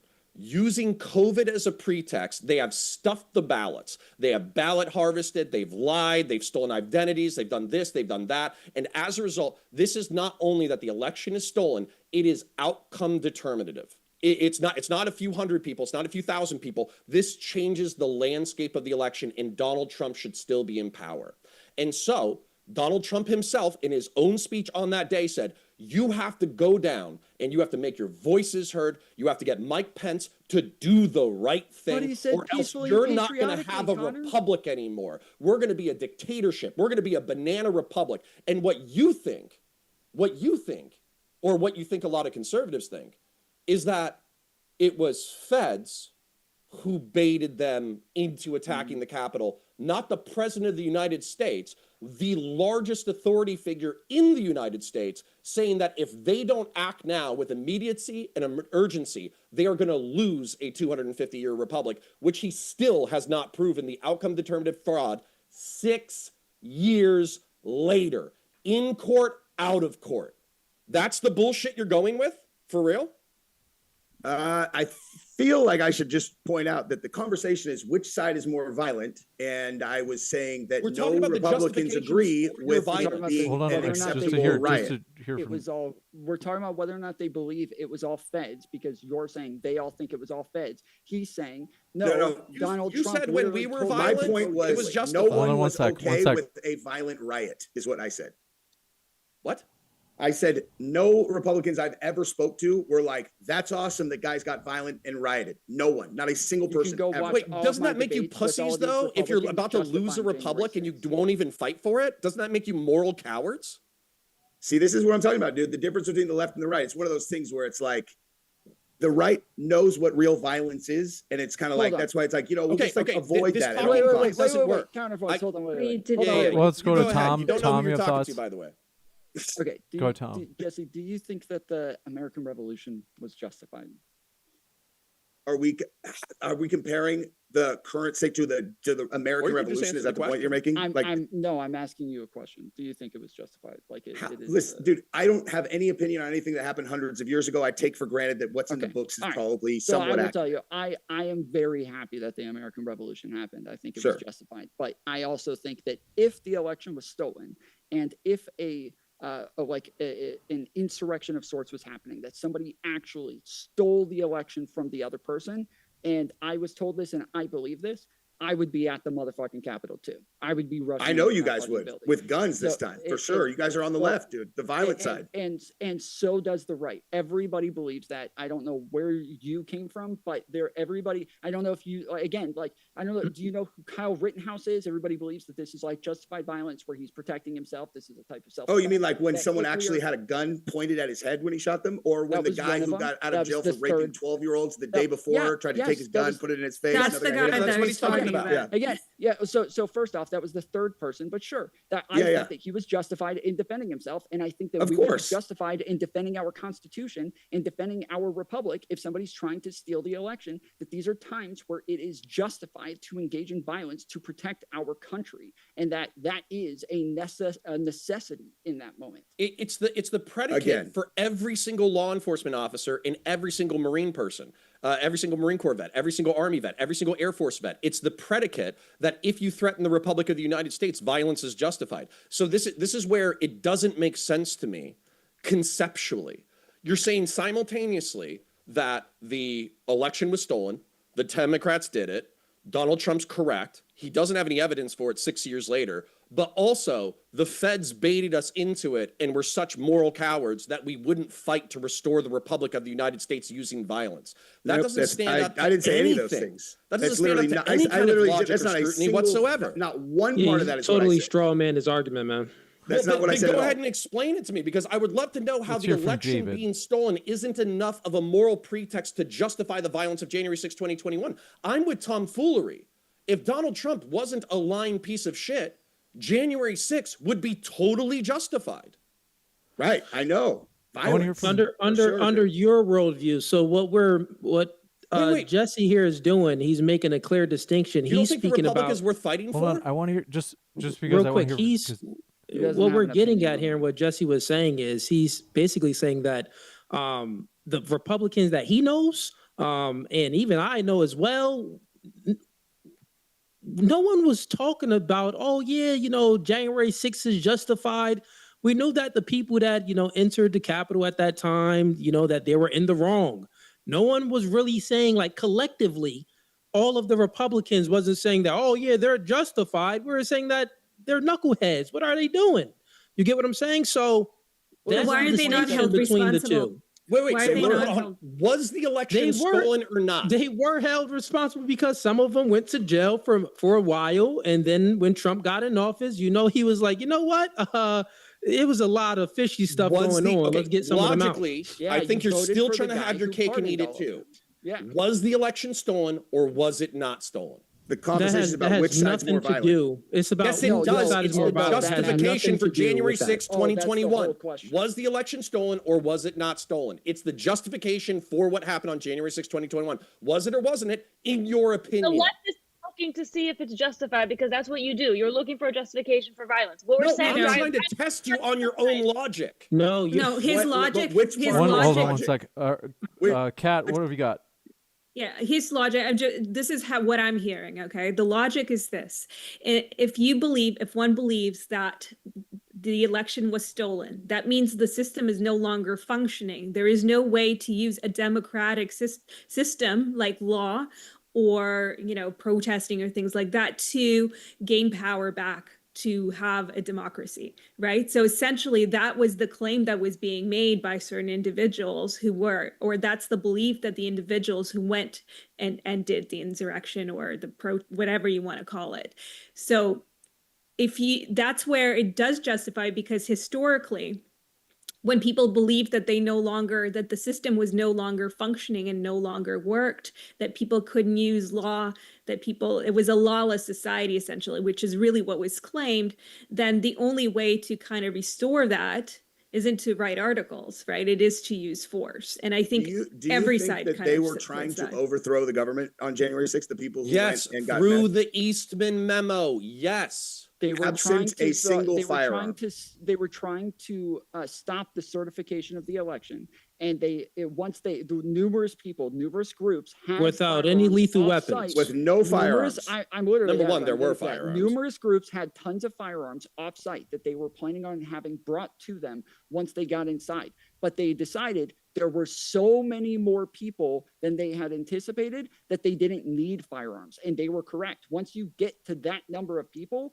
and you have like 200, 300, I think it was like close to 2,000 Capitol Police and over like 20,000 people. Yeah, you're that- just making assertions without any proof. Oh, No, they no. came Tom, up with let me this get this. plan and all of this stuff. Like, come on, man. Wait, This is where they're so full of I shit. do. You've Hold had on. 6 years. I You've think had No, 6 no, years. wait, Tom, wait, please. wait. What are you wait, questioning wait. me on? What do you think I don't have proof for? hold on. So, well, and let me back you up, okay? Well, Jesse I and want the answer Cooley. to that. I, don't even know well, what- well, I do want to hear from Please let me David. cut to the heart of this I matter. think that You Tom guys asked David just- Tom asked David, what do you think I'm full of it on? And David, what was it? I want to give you a chance. Yeah, what I was saying was he's No, making these no, no. assertions. He's saying that, well, there were, armed men outside of the Capitol, and the plan was they had plan A, but then there were so many people. So plan B was like, well, we're not going to use our guns. We're just going to let them go into the Capitol. These are all assertions. It didn't happen. that are This in this court didn't cases happen. that in their testimonies, we can pull them up. I can show you their testimonies and What I'm saying is the plan never came I'm about. telling you, I do have proof. Yeah, that they what have I'm them saying as is, part of the plan. But they maybe I'll didn't say it a use different them. way. What I'm saying is that plan never came about. So Yeah, I gotta you're say this is saying why this is bullshit when something- he's You done. just said that. No, hold no, on, real wait, quick. Wait, hold on. wait, I just want to. You I said- do want to hear. I I just do need to want to give. clarify this. I want to give David a chance to finish. So David has been patient, let so me- I'll patient, waiting speak. at the I've been bottom. super Okay, I'm sorry. patient. Yeah, I've It's been just- super it's not- patient. it's But not- just real quick, I'll give you my refutation to your argument that you're putting forward. What I'm saying that you're making the assertion towards violence where the violence didn't happen. You can say that they had a plan, but the plan never went into play, right? Oh, well, we had a plan here and this, that. That plan never went into play. So like Jesse was saying, when he asked Counselor Points the question, well, like what true violence did they actually, like, were they really trying to take over the Capitol with no guns? Like when they got in there, they didn't trash the place. It was kind They of were like just just trying to chilling, delay the sitting in certification of the chairs. election. I want to. That's it. They just Connor, wanted eventually I want to delay get the to you, but Tom, I certification. want to give Tom a uninterrupted time. Go ahead, Tom. They just wanted to delay the certification of the vote. That was it. They just needed to delay it, and they did successfully delay the certification of the vote because Donald Trump was trying to get more Republicans to actually challenge the vote that was coming up. But what you actually did is you challenged whether or not they had weapons and whether or not they would go to the Capitol to try to delay the certification of the vote without weapons. And I'm telling you, they showed up with weapons. They just decided not to use them, and they left them in their hotel rooms because way more people showed up as part of the insurrection. Got it, but that still doesn't refute the point that they did not go into the Capitol with weapons. That's the point. I want to give Connor a chance. What Connor, don't you go get? ahead. Yeah. So this is why this point is total bullshit. You guys have had 6 years realistically to read this stuff. Number one, when you say there's no evidence, Enrique Tarrio, the head of the Proud Boys, was convicted of seditious conspiracy and sentenced to 20 years in prison. All the evidence that Tom is talking about, where they had a quick reaction force with firearms that were ready to roll in order to detain Congress members, this was all part of the Tarrio case. So the fact that you're ignorant of that doesn't do anything. And by the way, trying to coup the government and then failing doesn't mean that you try to do a coup. So not only that, let's take that aside. There was a QRF with guns. Enrico Tarrio was convicted of seditious conspiracy. He was sentenced to 20 years. Let's put that aside because you're wrong and you should concede that. But let's move to the next point. The Eastman memo, something that you could Google and read probably in the time of this Wrong debate. about It's what 5 minutes, 10 counterpoints? minutes max. Okay. The You're not Eastman refuting memo, any of my you can arguments. interrupt me if you You're just want, but talking. it just means Well, that you're full of shit. I want to give So the Connor Eastman Points a memo- chance to wrap up. You're just talking. You're just I want to. prattling, Well, I want man. to Go give you a ahead. chance. I'll give you a pithy wrap up. Counterpoints. Go I ahead. want to finish. Go So ahead, the man. Eastman memo, you can go read it yourself. The whole point was to pressure Mike Pence in order to vacate the vote. That was the whole point. So you're saying, oh, they didn't have guns. They didn't have bombs. They didn't plan on taking over the entire Capitol. The whole plan was to get the vice president, one person, to throw out the vote. And we came one person away from fulfilling this plan. The fact that you guys failed doesn't mean you didn't try. I want to give David a chance, but then what I do have to do is I have to bring us back to. I think Yeah. there was one thing that it might have been in Jesse's opening. I might be wrong in terms of the alleged celebration of violence when Charlie Kirk was assassinated.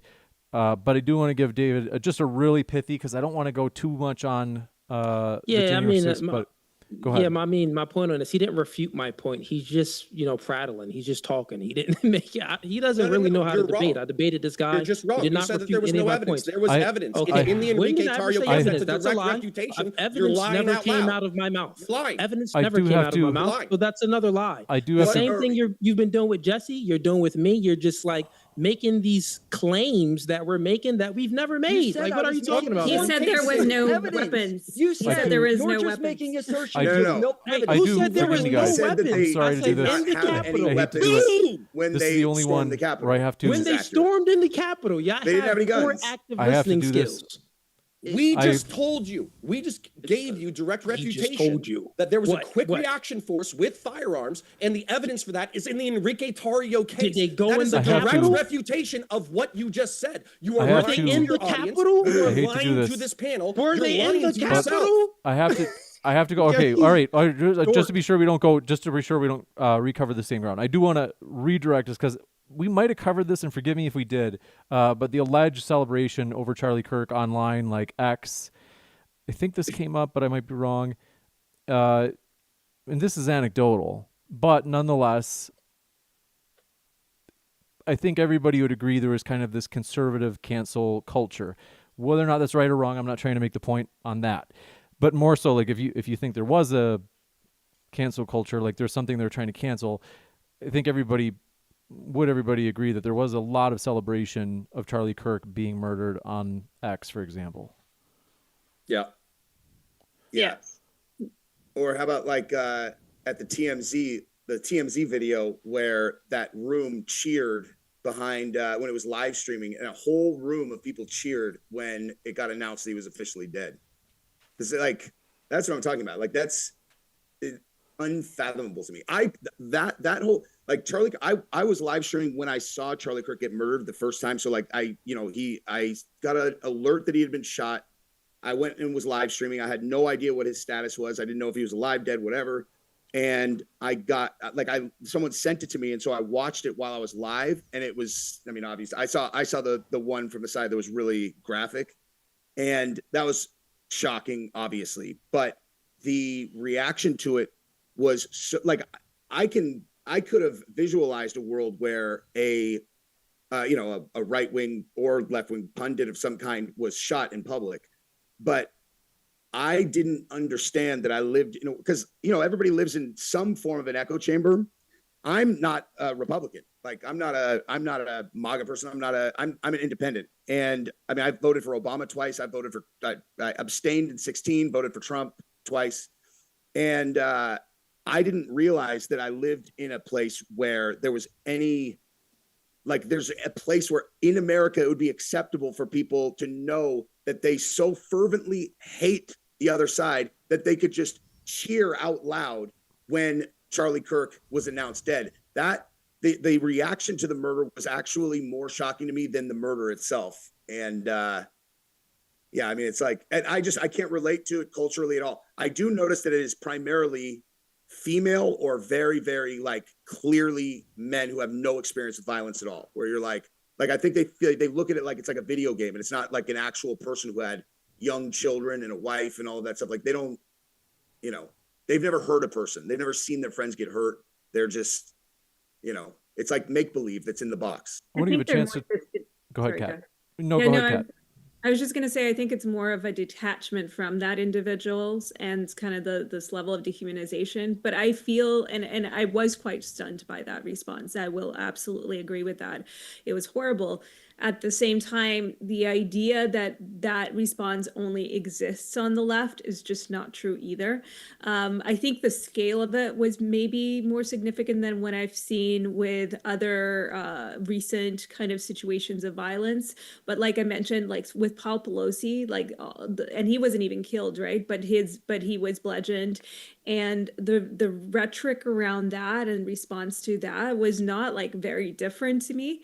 I just think the scale of the Charlie Kirk specifically, and I think also because he was a more prominent figure in the conservative movement or the Republican MAGA movement, whatever you want to call it, I think that was also part of it. And then also like the altercation between, because there was suddenly this like pressure to like, there's a difference between, and I think we tried to make that distinction earlier, where there's a difference between being like, I'm very firmly against using political violence to, you know, kill people that we don't agree with. 100%, there is no doubt.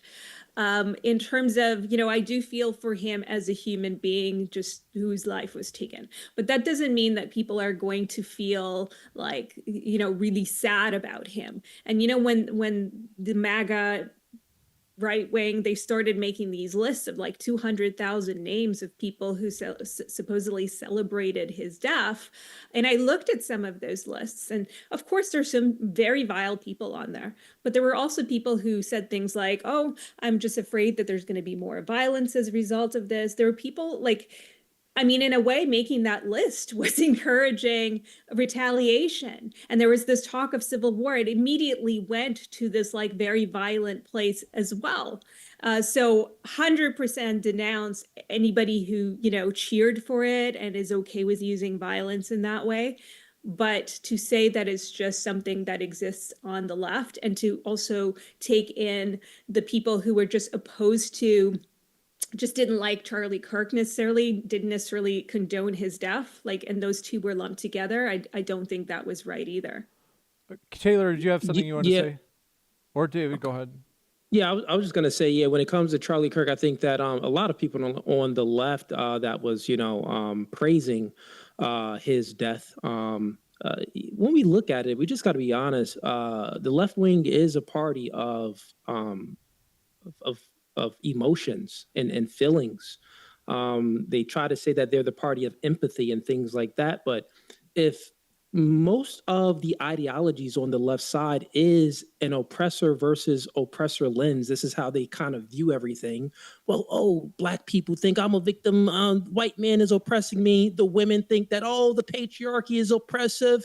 The nuclear family is oppressive, and all of these things. Let me finish. I'm saying that we do know that there's some areas that the right wing and the left wing, I would say both have emotions and both act off emotions and ego sometime. The distinction that I'm making when it comes to the left is the type of emotions that they act off of is more of like it's incoherent emotions. It makes no sense. It's rooted in things that is just like not truth. So like when you look at, you know, some of their ideologies like feminism and stuff like that, feminism is just a lie. It's the movement towards egalitarianism to try to equalize the genders and things like that, which you can't do because they need men. They always need to appeal to men to get the rights. So feminists, the entire agenda, the ideology is just not true. So it's based off of an incoherent ideology that makes no sense, right? So my argument and my delineation between the two is that, I mean, I see why that, and we even see it here from Counterpoints in Time, where they're looking for justifications for violence, right? They're looking for justifications for violence. But over here, me, Jesse, and Taylor, we're like, well, what are you talking about, Counterpoints? Like, you're actually proving our point. Like, with your actions and the way you're speaking, you're proving all of our points because you are emotional. You get what I'm saying? And I think that emotional people tend to act out in violence. Counterpoints, or Tom, I want to give you a chance. Yes, I would love the opportunity to respond. Yeah, so this is where Jesse being like, okay, I agree with you, by the way, because I've not been a liberal a majority of my life. I haven't been progressive or leftist. As a matter of fact, I hate communists, okay? And I think the left wing is largely incompetent when it comes to violence. You're not talking to two stereotypical soy lefties, okay? I was in the Marine Corps for 4 years. I served in law enforcement for 4 years. I've seen violence up hand. I've seen people die. I get it, okay? Violence is bad. Tom, as well, is not a stereotypical person. He's been incarcerated before. He's seen the wrong end of the justice system before. He's been around rough characters. So you're not talking to the stereotypical soy lefty. So if you want to say that as a talking just point, that's because totally you've been to prison before, but this is where Cooley, hold on, Cooley, I'll address you directly. I'm speaking about emotions. Address me directly. While you're interrupting, but that's okay. It's my turn to talk. Go ahead, Counterpoint. So you said that the left wing is incoherent, doesn't understand anything. They have a feminine, energy where they use empathy to justify their violence and all this bullshit. I didn't say that. Well, yeah, it's what you implied. It's absolutely what you implied. No, you brought I up didn't say feminism that. 3 times tonight. It has nothing to do with what the fuck No, we're talking no, I didn't about. say that they So Cooley, I'm used that to addressing then you, so I would like the justify it. opportunity to I finish my want to give you sentence. a Alright. pithy, anyways, okay, pithy wrap I would up. like the opportunity to finish. Continue to straw man my position. Go ahead. I will, because what happened was you said something fundamentally incorrect. Tom corrected you. I corrected you. And instead of being like, damn, you know what? I never heard about that before. I'm going to Google it. I'm going to research it. I'm going to see if these guys are right. You started dancing in circles and turning yourself into a fucking pretzel in front of all of our eyes. So who's emotional now? Okay, You can't deal when with did the that fact happen? that you're wrong. Okay, so we can get back let me into it again. say something So about that. You're real quick. straw manning real I quick, want to Jesse. give Dave a I'm not chance. straw manning you. That's what Yeah. happened. Yeah, You said no, something, you were wrong. You continue. I debated you before, and you have low IQ because you don't know how to follow a position. You don't know how to I have follow a an very argument. high IQ, No, actually. you don't. I doubt no, your you don't. IQ. No, One no, you sec. don't. No, you don't. So real quick, Yes, I how do. it works is, Direct. even when we Guys, let's I just hate take to a do quick this. step back. Can I David, finish my do you point? feel? listen to Yes, Cooley. I'll give you a chance to finish, Okay, David. Then I'll land Jesse. my plane. Go ahead, David. Okay, so here's what I'm saying. Even when we were speaking about that point where what you're speaking about now, when we're speaking about January 6th, I just said that you still don't understand my point. I said that, well, when they went into the Capitol, did they go in there armed? We already answered you. There was a quick reaction force with guns. No, stop it. Were the people that went into the Capitol, did they have guns? Were they armed? No. That's my point. So shut up, you dork. You're too You are an stupid idiot. to You are understand dumb. outside Anything else that you say, context. I hate counterpoint. to do Shut this. up. Anything else you say is an assertion of your argument. It is not refuting my argument. Stop Yes, saying it is, things that I Cooley. did not say. Yes, you are Cooley. dumb, I bro. do want to. You're No, all dumb. right. Cooley, I do want Cooley, to. Dumb Cooley, counterpoints. I want to You're shelve this stupid. one. I would like an I know that- opportunity to respond.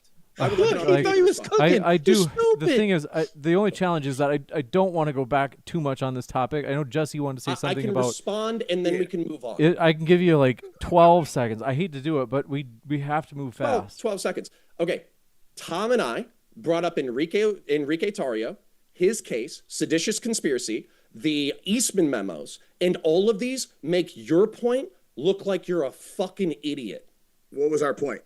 Yeah, what's the point? He just said that if you don't bring a weapon to a riot, then clearly you didn't plan on overthrowing the United You're States dumb. government. I didn't say which that. the You're Eastman dumb. I've memo never and said that. Enrique I have Tarrio to- clearly I do have disproved. to- That You're was dumb. clearly I've your never point. Okay, said that. forgive me, guys. I have to do this quick jump in. I hate to do this, but just all right, really quick reset.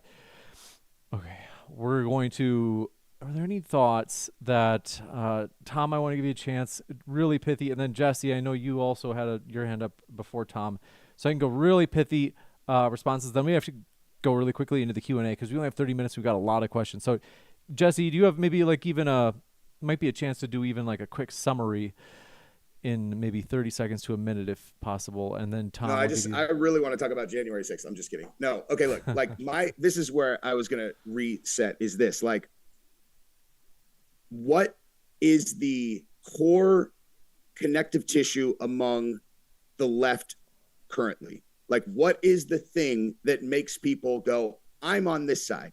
Okay. There are a lot of things that make people on the right, whether it is medical freedom after the pandemic, or it's this, that, conservative values, anything, the million things. The core fundamental shared ideology on the left is they hate Donald Trump and they hate his supporters. The end.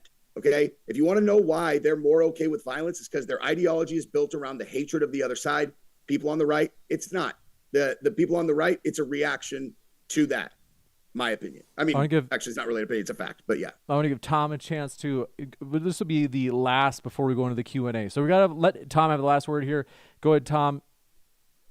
I think, like, overall, the fundamental issue, not just in this conversation, but overall with the conversations over the last couple months, feels like everything on the right is just kind of about their feelings, and everything's just about the oppressed versus the oppressees, and like Christians are oppressed, the right is oppressed, Trump is being oppressed, for being held accountable for his crimes. Like it's all this oppressed oppressee sort of thing, and I think that when you look at things through that sort of lens, it is always going to make you feel like you are a victim and you have to fight back against something.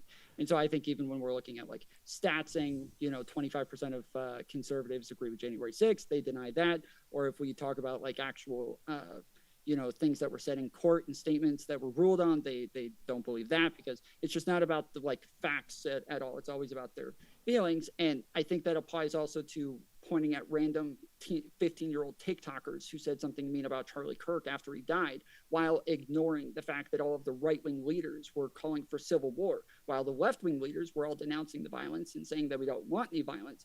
The very drastic differences between the two, when one is wanting more violence and the other, while being leaders, while the leaders of the left are calling for less violence. And Donald Trump even said that when the right commits violence, it's because they want good things, and when the left commits violence, it's because they're evil. That kind of says that he is justifying the violence. I know that you guys have a round in the chamber ready to fire back, but we do have to go to the Q&A, so I hate to bring us quickly. Quick housekeeping thing, bottom right of your screen, folks. If you didn't know, you can watch DebateCon 6, our conference, this Saturday and Sunday, live from home. If you join the Final Word channel membership, you can watch all 7 stage debates live. You can enjoy your Soylent at home on the couch while watching these. It'd be a great time.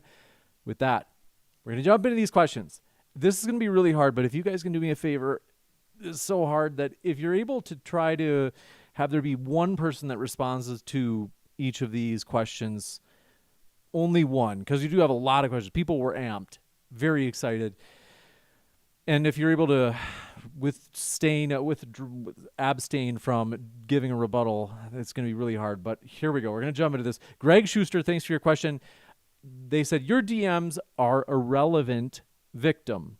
This topic is not even debatable, and it's silly to pretend that it is. Okay, so this is for Kat. The left argues about the right's violent rhetoric, while the left actually murders, riots, and destroys. Facts don't care about your feelings. Kat will give you a chance to respond. Sure. I mean, that's right. Facts don't care about your feelings, and the facts are this. So mine was a personal anecdote. Fine. You can ignore that. You can throw that out. That's fine. But in terms of numbers of murders, those go to the right, not to the left. I mean, that's just data point. I don't have to use my feelings for that. So I think that should address that. You got it. This one from Pseudonym. I don't know what's going on. Well, the hyphens, man. Great debate. We know the left is okay with mental health, LGBT, BLM, socialism, anarchism, etc. We can all be Republican or Democrat. It should be based on policies, not feelings. Who's angry here? Bless. I don't know who that's for. Anybody? I'll address that. That was incoherent nonsense. And policy is not arbitrary, especially with the United States being the most powerful commercial empire in the world. Who is in power and how they wield that power kills or saves hundreds of thousands, if not millions of people. This one coming in from, do appreciate your question. Basil problem. Gosh, a lot of these are not exactly on topic. We'll maybe cover yours. Gentleman Damon says the American Revolution wasn't actually a revolution because the Continental Army never brought weapons into Windsor Castle. If there's one person that wanted to respond. That was a shitpost from my community. They were basically calling bullshit on this perspective, that January 6th wasn't an actual attempt to overthrow the government. This one from Brandon Hansen says, watch 2,000 Mules, proof that 2020 was stolen. All right, we'll let people, hopefully you can find another opposing documentary as well. And this one from... He admitted his documentary was wrong. Kuzium Weird says, can't believe I have to ask this, but for the more violent side, parentheses MAGA, they say, is violence ever justifiable, or are y'all really pacifists? Well, maybe the Republicans. That's to you, Jesse. So, yeah. Oh, bro, all I do is violence. That's literally, I record videos and I train how to break people's limbs and strangle them unconscious, and then I hang out with my kids and my wife. That's my entire life. See, we found out that. I'm kidding. Okay, so would you ever use violence for ideology, Jesse? I do have to. I hate to do it, but just because we have so many questions. That doesn't make any sense. Last one's left says Tom Fool is prime example of the snakiness from the left. Oh, Tom, all right. They say the ones that play the victims the most are calling conservatives victims. What a weasel. Tom, will give you a chance to respond. Yeah, I missed the last of it. I have a TTS talking over me right now. What was the very last part? They said, "What a weasel," but the last part yeah, they said I the do my one best. they said the ones that play the victims the most are calling conservatives victims. Yeah, I think that like I again grew up a Republican. I've been a conservative by far the majority of my life, and I moved away from the conservative side because I did feel like the ideology was changing, and that I'd grown up making fun of the SJWs who were always victims, and the MAGA group became that stereotype very quickly. So was not my thing. This one from Bless My Vibe Code says, "Have you guys ever seen female cops on body cam videos? They fail every single time," in all caps. "They can't handle extreme pressure and usually need men to back them up or do their jobs. There's compilations of it." I don't understand how this had to do with violence on the left or right, though. But anybody want to respond? As a former cop, I know plenty of female cops who do well under pressure, and they're perfectly good marksmen. Kouzium Weird, thanks for your question, says, "It's obvious the left is less violent than the right when it comes to political fatalities. But the question is, does right-wing politicians running on hate fuel that? I think it's more so religion, to be honest." Anybody want to respond? David or Taylor or Jesse? This is a strange one. that. Wait, can you read it again? I mean, I'll respond to it. Okay, let him do it. He was basically said something that like religion. He was saying that like religion is basically takes accountability for what the violence. I guess read the last to tell end of it. Approximately, they say it's obvious the left is less violent than the right when it comes to political fatalities. They say, but the question is, does right-wing politicians running on hate fuel that? I think it's more so religion, to be honest. No, that's nonsensical, because even if you look at things, and data would show it as well, most violence come from, secularism, people that do not believe in, a religion at all, or do not believe in God. They're more likely to act out violent. It's not to say that violence doesn't happen, in, Islam communities and maybe even Christian communities, hundreds of years ago and stuff like that. It's not to say that, no violence happens if you're religious, but if we're looking at the data, if you're secular, you're more likely to be violent. This one coming in from Greg Schuster. Oh, we got that one. Basil Problem has a lot of, I don't know. I think sometimes these seem like insults. Sometimes I think he's trying to flirt with our guests. But here we go. He's got one for you, Jesse. It says, so is Trump's murdering of people on boats off the coast of Venezuela or the Eastern Pacific an example of violence? Is it violent to kill people? Yeah. You got it. This one from Basil. And the promotion of it and the videos and everything. Wait, out of curiosity, because I don't want to assume, but this actually just crossed my mind like 2-3 hours ago. I had that cross my mind. What do you guys think of Trump having blown up these boats? Kat, are you like, yeah, demonstration of power? Or are you kind of like, no, I don't think I liked that? You know what? I'm going to plead the fifth, because I just don't feel like I'm informed enough about that particular situation. Not to say that your position has to be as simple as the way I put it, if you were for it. No. I genuinely, like, I don't know enough about the ships that are being blown, because I do think sometimes it's justifiable to take military action, right? Or to protect country. So I just don't.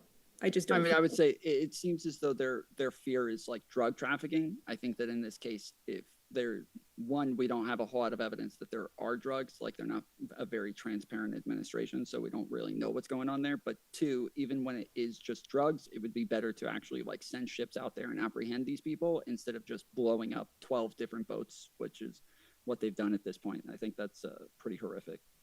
Yeah, I think it would depend on the data that they have on those boats, I guess. Like how much do they know for sure that this is what's happening with those boats specifically? Basil Problem, nasty guy, has one for you, Taylor. So he says, Taylor, will you be okay when Stephen Miller begins sending single moms to CECOT? I don't know if I'm saying that right for the acronym. It's CECOT.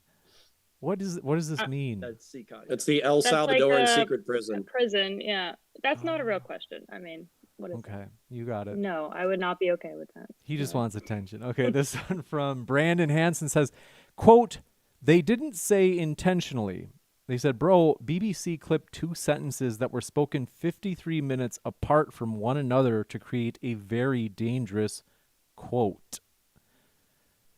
One of you must I have agree said that they did clip it like a little bit out of context. It was not good the way that they made it sound as though he was explicitly saying that they ought to go inside the Capitol, and that was the problem with it. I think most people would say he said at the beginning, let's go peacefully and patriotically through a 3-hour speech, and then had like 10 other statements where he was implying that they should do that, but he didn't say it explicitly, and they clipped it and made it sound like he explicitly was saying, let's go and fight. I see. So I think I understand that you're saying Trump was implicitly kind of like hinting and like winking, like, go do violence. And you're saying BBC just made it more explicit. He says, we're going to march to the Capitol, and then clipped another part where he said, and we're going to fight, and put those 2 things together and made it sound like he said, we're going to go to the Capitol and we're going to fight. Whereas that's not what he said. So, yeah. Gotcha. This one from I mean, go like ahead, when they Jesse. said that Trump said it was going to be a bloodbath on, when he was talking about an economic bloodbath if they didn't block the Chinese car manufacturing in Mexico. This one from Basil Problem. Jesse, do you believe Tucker Carlson was attacked by demons in his bed when he was spooning with his dog? I already answered him on chat. I said yes. You got it. He's got a curiosity over there. I think we got Bless My Codes. Thanks for your question. And Ajax CTXR, thanks for your question. Yes, DebateCon 6. Become a Final Word member. You can watch all the debates. It's just average of $2 a debate. You don't want to miss it. It's going to be amazing. Andrew Wilson takes on atheist Dr. Richard Carrier on Christianity or secular humanism, which makes the world a better place. It's going to be lively to say the least. Insert your name here says, this is to anyone. Please bring up the YouGov poll. It was done recently. More liberals think that violence is okay. Let's see. I think we referenced that. Again, That's the one that we talked about, yeah. Yeah, this is one of the ones that we went over. There's a bunch of them that are worded differently. So one actually asks, do you think that it would be justified if somebody murdered Trump or Elon Musk? And there was a good 20 to 22% of those. And then there was another one that asked, do you think that violence is sometimes political violence? Did you find that study about Elon and Trump? Because if it's 2025, I'm misquoting it. It's 20 to 25? Did you find it? I don't have it pulled up, but I believe that's what I've been telling everybody it's 50-45, but I could be totally wrong. I need to look it up. Let me double check. I'm probably wrong. I like the other ones I had all pulled up. That's why I didn't talk about that one very much. You can move on though, James. You got it. Yeah, I'll update in a minute. Last one's left said, quote, liberals hate everything that is good. God, moderation, children, men, they are the elites, useful idiots, and they don't even realize. Connor, is this true? Are you a useful idiot? No. I believe in Nicomachean, Aristotelian virtue ethics. I'm a deist. I believe in God. I think that liberalism is the worst form of government, except for all the other ones. Maximal human freedom is based. And I love freedom of conscience, freedom of speech, right to self-defense up to and including against your own government. I love due process of law. I love republics. Philosophically, I'm a Republican. And part of the reason why I'm so emotional, as people have pointed out, is because I think that the right wing has become a cult. This one from XJTAC says, I'll roll with super points, even my broken ribs. I don't know what that means. They say he's a dork. He said he'll fight counterpoints in jiu-jitsu is what he's saying. Oh, okay. Thank you. He said he's from Florida. Let's go. They say he's a dork. Who uses that word anymore? It's like something I'd say. They say, and weak like the rest of the men on the left with low T. Connor points. Are you going to take that? Yeah, come down to Orlando. We'll spar. Maybe I don't know where Jesse is, but he can referee. I'm in Wow. Texas. He doesn't I want violence. have family in Texas. I He does love not wanna be Florida. anywhere around violence. Sounds amazing. Yeah, we'll do a recreational sparring match. Dude, look at man, I'm laughing at one of these guys in the chat, dude. He's got a lot of energy, dude. This one from Zachram says, for Taylor, how often do you think tribal loyalty makes people overlook violence from their own side, even when they'd condemn it from the other vigorously? Yes, that definitely happens. I've been on both sides of the political line. I've been a liberal. I'm more conservative now. I just happen to think one of those parties participates in that behavior more in tribalism. Jack Attack MMA. I just do want to say, Jesse, you are correct. Actually, it is. It's about 50-45. It's 50-55. Oh wow, I was wrong in the wrong direction. Jack Attack MMA says, abortion is violent.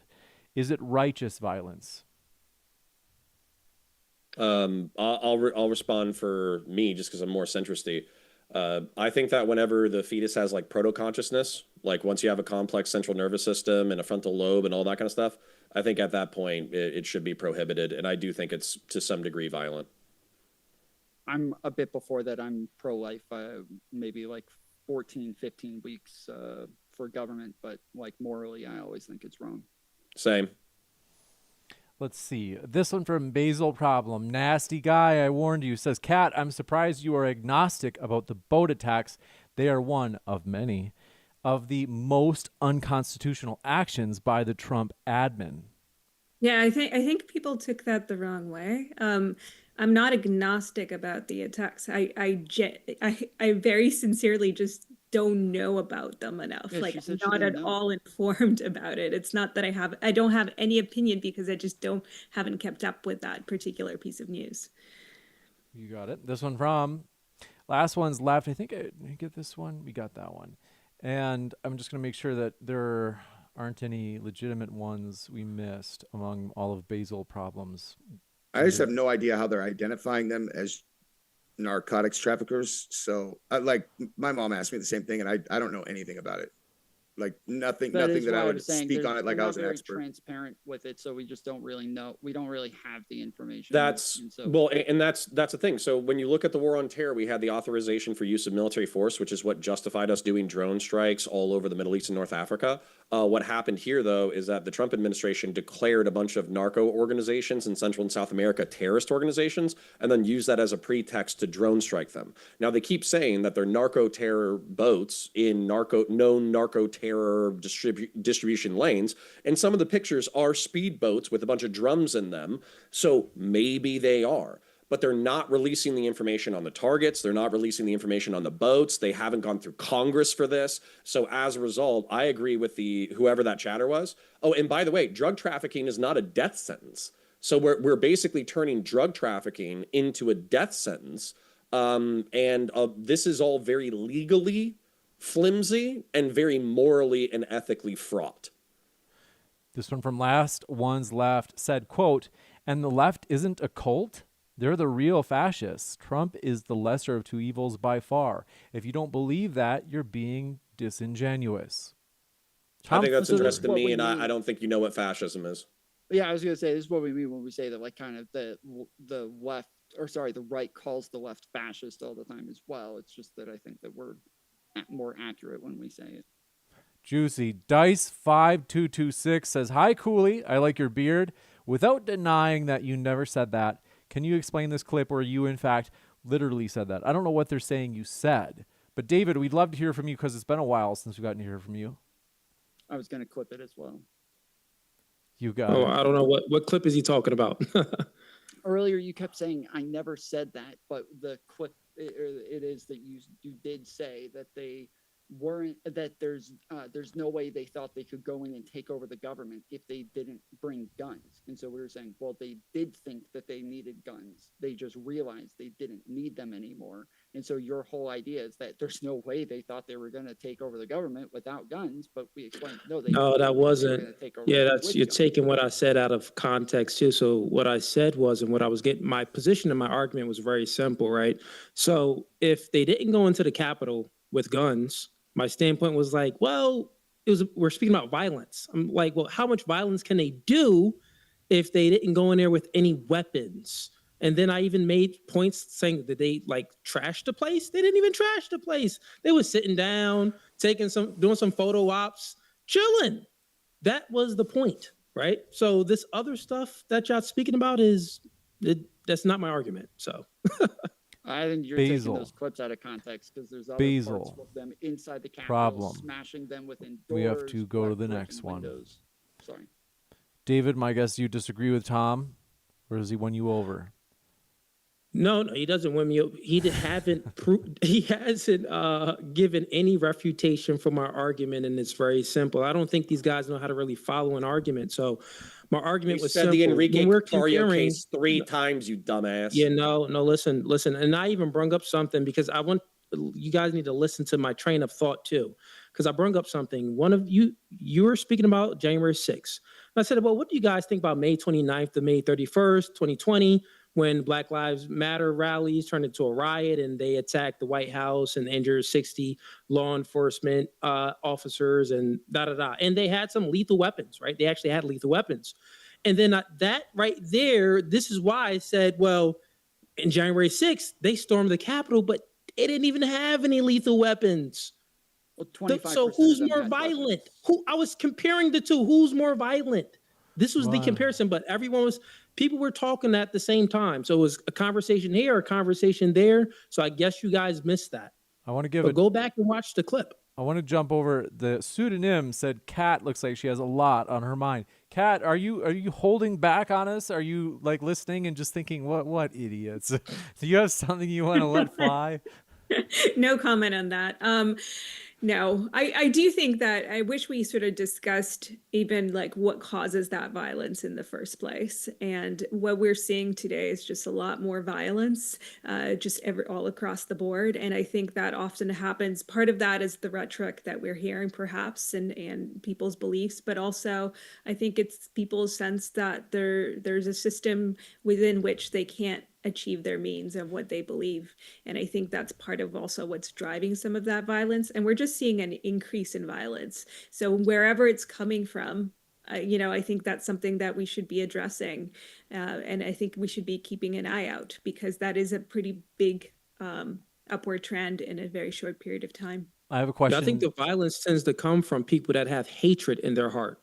If you have hatred in your heart, like you hate another side based off of they have a different ideology than you, or they believe in a God and you don't, or whatever it may be, then you're more likely, the probability increases for you to act out in a violent way. And we see this because, well, look at the left wing. The things that they believe in is like very, very vastly different, and their ideologies is vastly different from the right wing. Like feminism truly thinks, and feminism is on the left.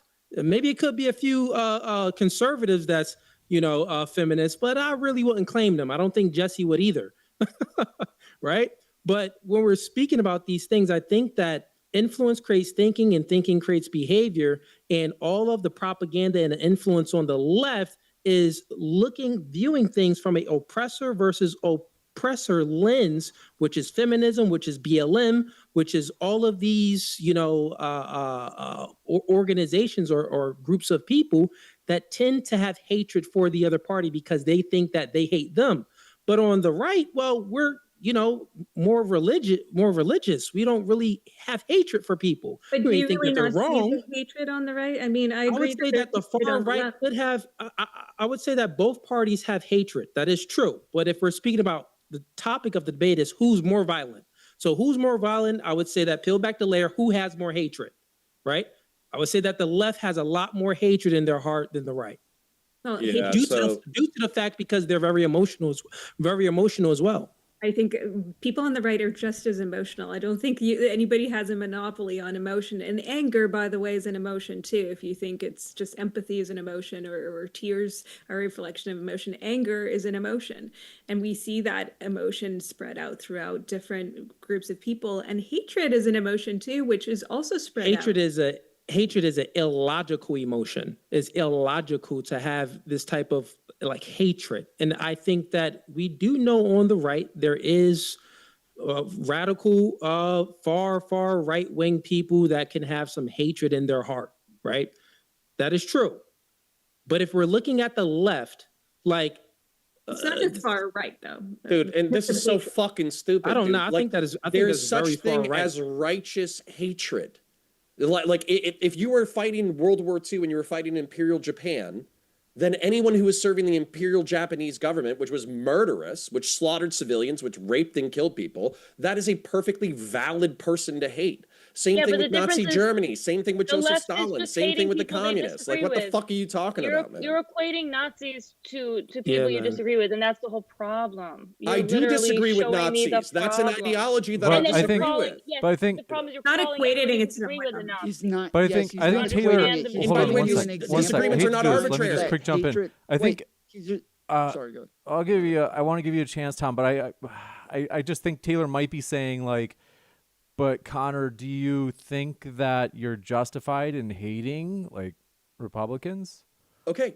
By the way, I don't hate Republicans. If you like the Republic of the United States, if you support and defend the Constitution of the United States, you're my favorite person on the fucking planet. I want to be your best friend. Hold on, I want to finish the question. But if you're MAGA, Make America Great Again, you're a Trump sycophant, you have bought into a cult, you lie, or you spin yourself into knots about the January 6, 2021 attempt to overthrow the Republic of the United States. If you believe in him consolidating power, unilaterally going after tariffs, fucking up the economy, screwing over Ukraine, screwing over Africa through the PEPFAR cuts, I think then we yeah, get I think it. you're an asshole. Okay. We do have. I want to give you a chance, Taylor. If you had, then Tom, I know you had one thing too. We have a couple of questions. I just want to be sure we get to before we wrap up. Go ahead, Tom, really quick.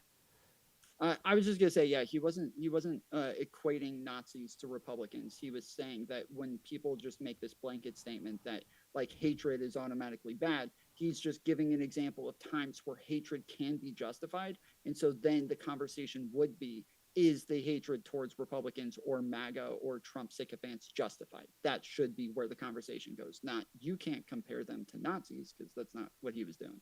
We got two more quick questions, I think. Knock Knight says, if you're pro-life, Taylor, how come it is morally fine for you to kill a human being because it's without consciousness?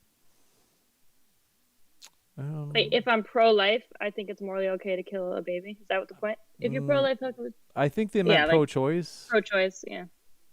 How come it is morally fine for you to kill a human being because it is without consciousness? That must be what they meant. Pro-choice. If you're pro-life, how? Oh, because they think it's not without consciousness, so it's more. Oh yeah, I don't think it's morally fine, so it must be pro-choice. Okay, I'm trying to parse their question. Come on, man. He's drinking or something. But Brandon Hansen says, in the past 50 years, can you name one politician on the left who's lost their life from the right? In America, American. Yeah, I can. There was just recently, just a couple months ago, what was it? Hoffman or Hortman? Which one was it? I think it was Hoffman. Talking about the person in Minnesota? Yeah, Hoffman and her husband. Hartman. That were shot by a dude who was personally appointed to a committee by Tim Walz. Yeah, voted for and whose roommate said that he was a giant MAGA and Trump dick sucker. Yeah, right. Yes, so if we were going to compare evidence on that one, we have appointed and worked with the left for 4 years, appointed personally by the governor, documented all that, and then and then we have his roommate. Wait, hold on. The group that the committee that he was a part of was a nonpartisan committee where they had both Republicans and Democrats working on that committee. And he wasn't directly appointed by Tim Walz. He was appointed by people who worked for him. And then, yes, he ends up appointing them. But the people gather those people. You apply for the position, and then they put you on the committee. But he applied for it. Did that guy's wife work for Tim Walz? I believe No, she did not. There was a different one with the same name. We must wrap up. I do want to keep our promise. Folks, thank you so much for watching. Thanks for your questions. I want to keep our promise to the guests. We got to let them go. They're all really busy people. We are grateful to have them here. I want to say thank you so much. Tom, Kat, Taylor, Connor, Jesse, David, we really appreciate you hanging out with us tonight. It was an amazing panel. People really enjoyed this. Thank you, guys. Thanks, man. Appreciate See you. if we have one more. I'm just kind of seeing if this is okay. We're sorry. Last one's left. We're not gonna let our guests go, but I'll read it afterwards. Want to say thanks again to our guests. Check out their links, folks. If you have listened to this, which you've been here listening, you enjoy it. Check out some of our guests. There's value to even checking out those you disagree with, because you're at least getting their position straight from them, not what someone says that they say, especially if it's someone in your own kind of camp telling you what someone on the other camp says. So check out our guest links. We do appreciate them. I'm going to let them go, but I'll be back in about 18 seconds. So stick around. I'll let you know about upcoming debates. Thanks so much. Awesome. Thank you, sir. All right, guys. Yeah. I'm not dying. Get out of here.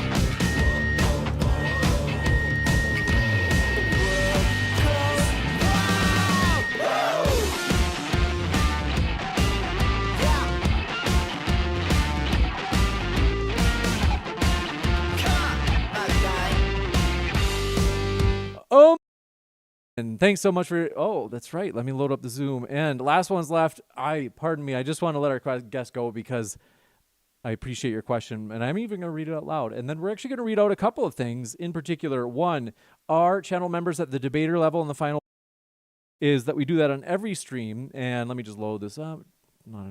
Thank you guys for being here in the live chat. I see you there.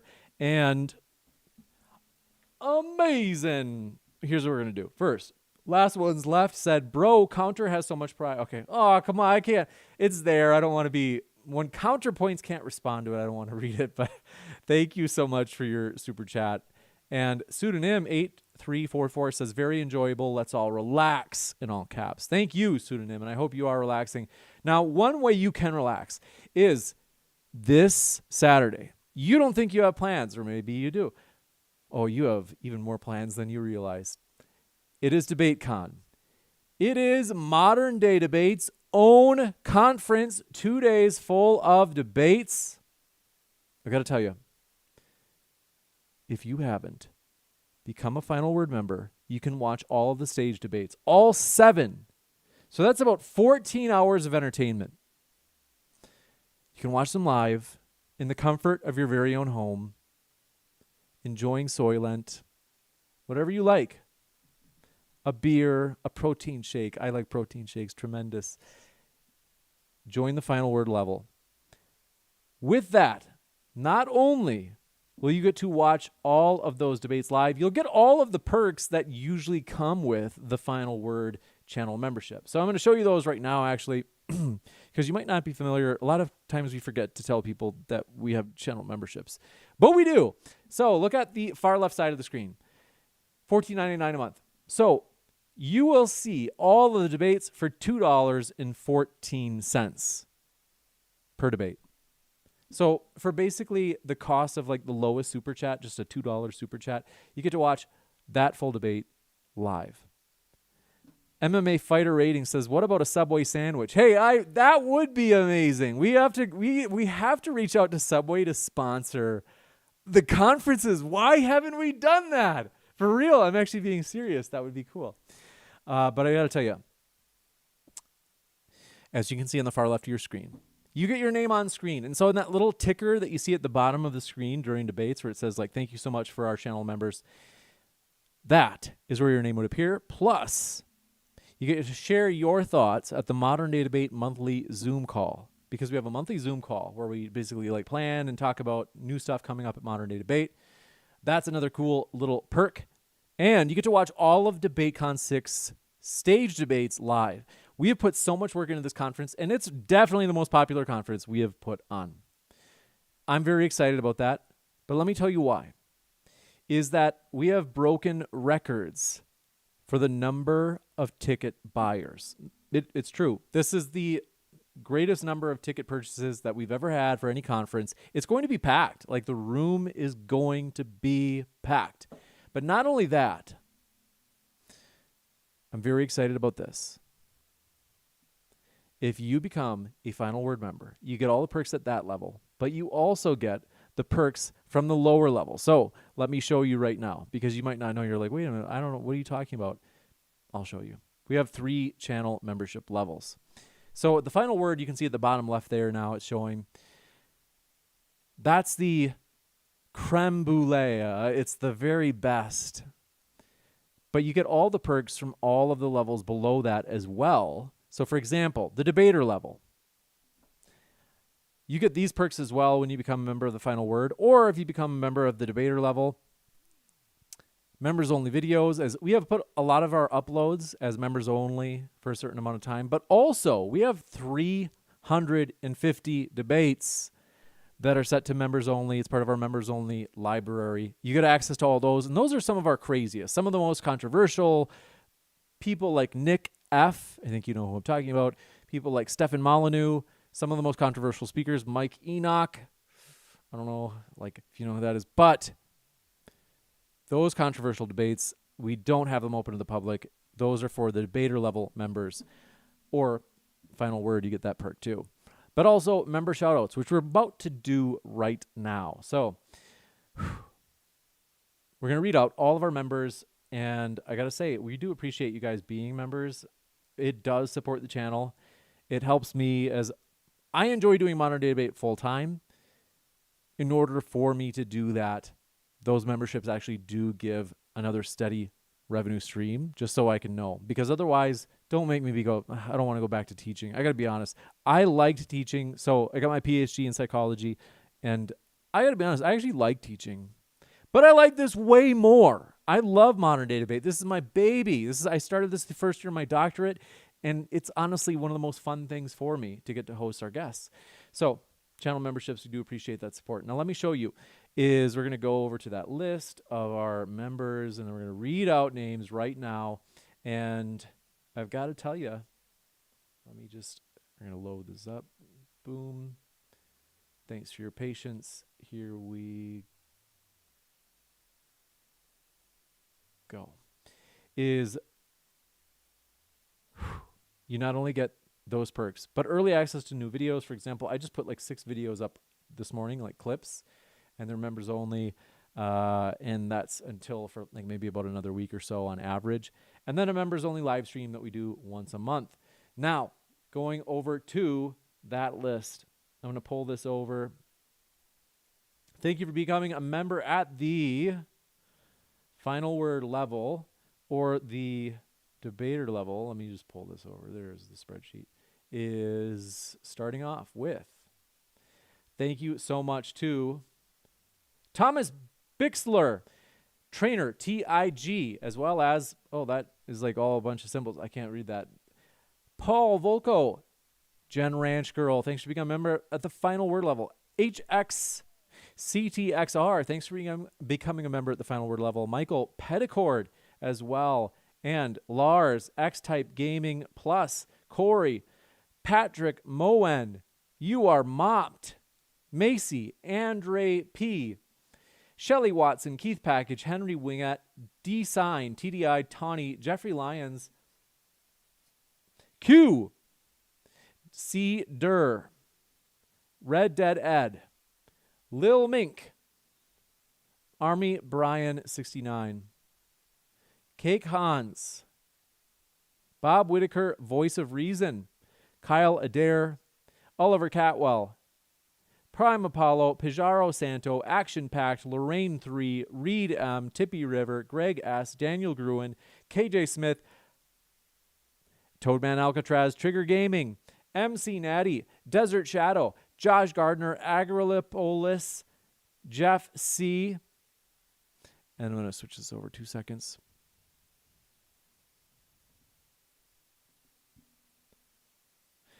Kokomo, as well as Big League Drew, Adir Est Fasir,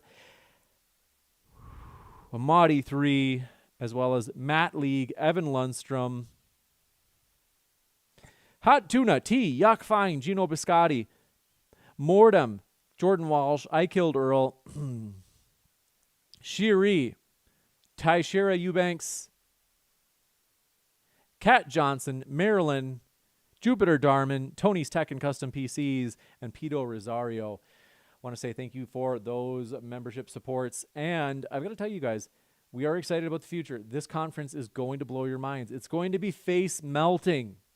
Amazing. Now, if you sign up at we're going to do one last one, the spectator level is, you get the loyalty badges. And this is, again, if you're at the Final Word membership level, you get these perks too, because you get the perks from the level that you sign up at, plus all the perks from the levels below it.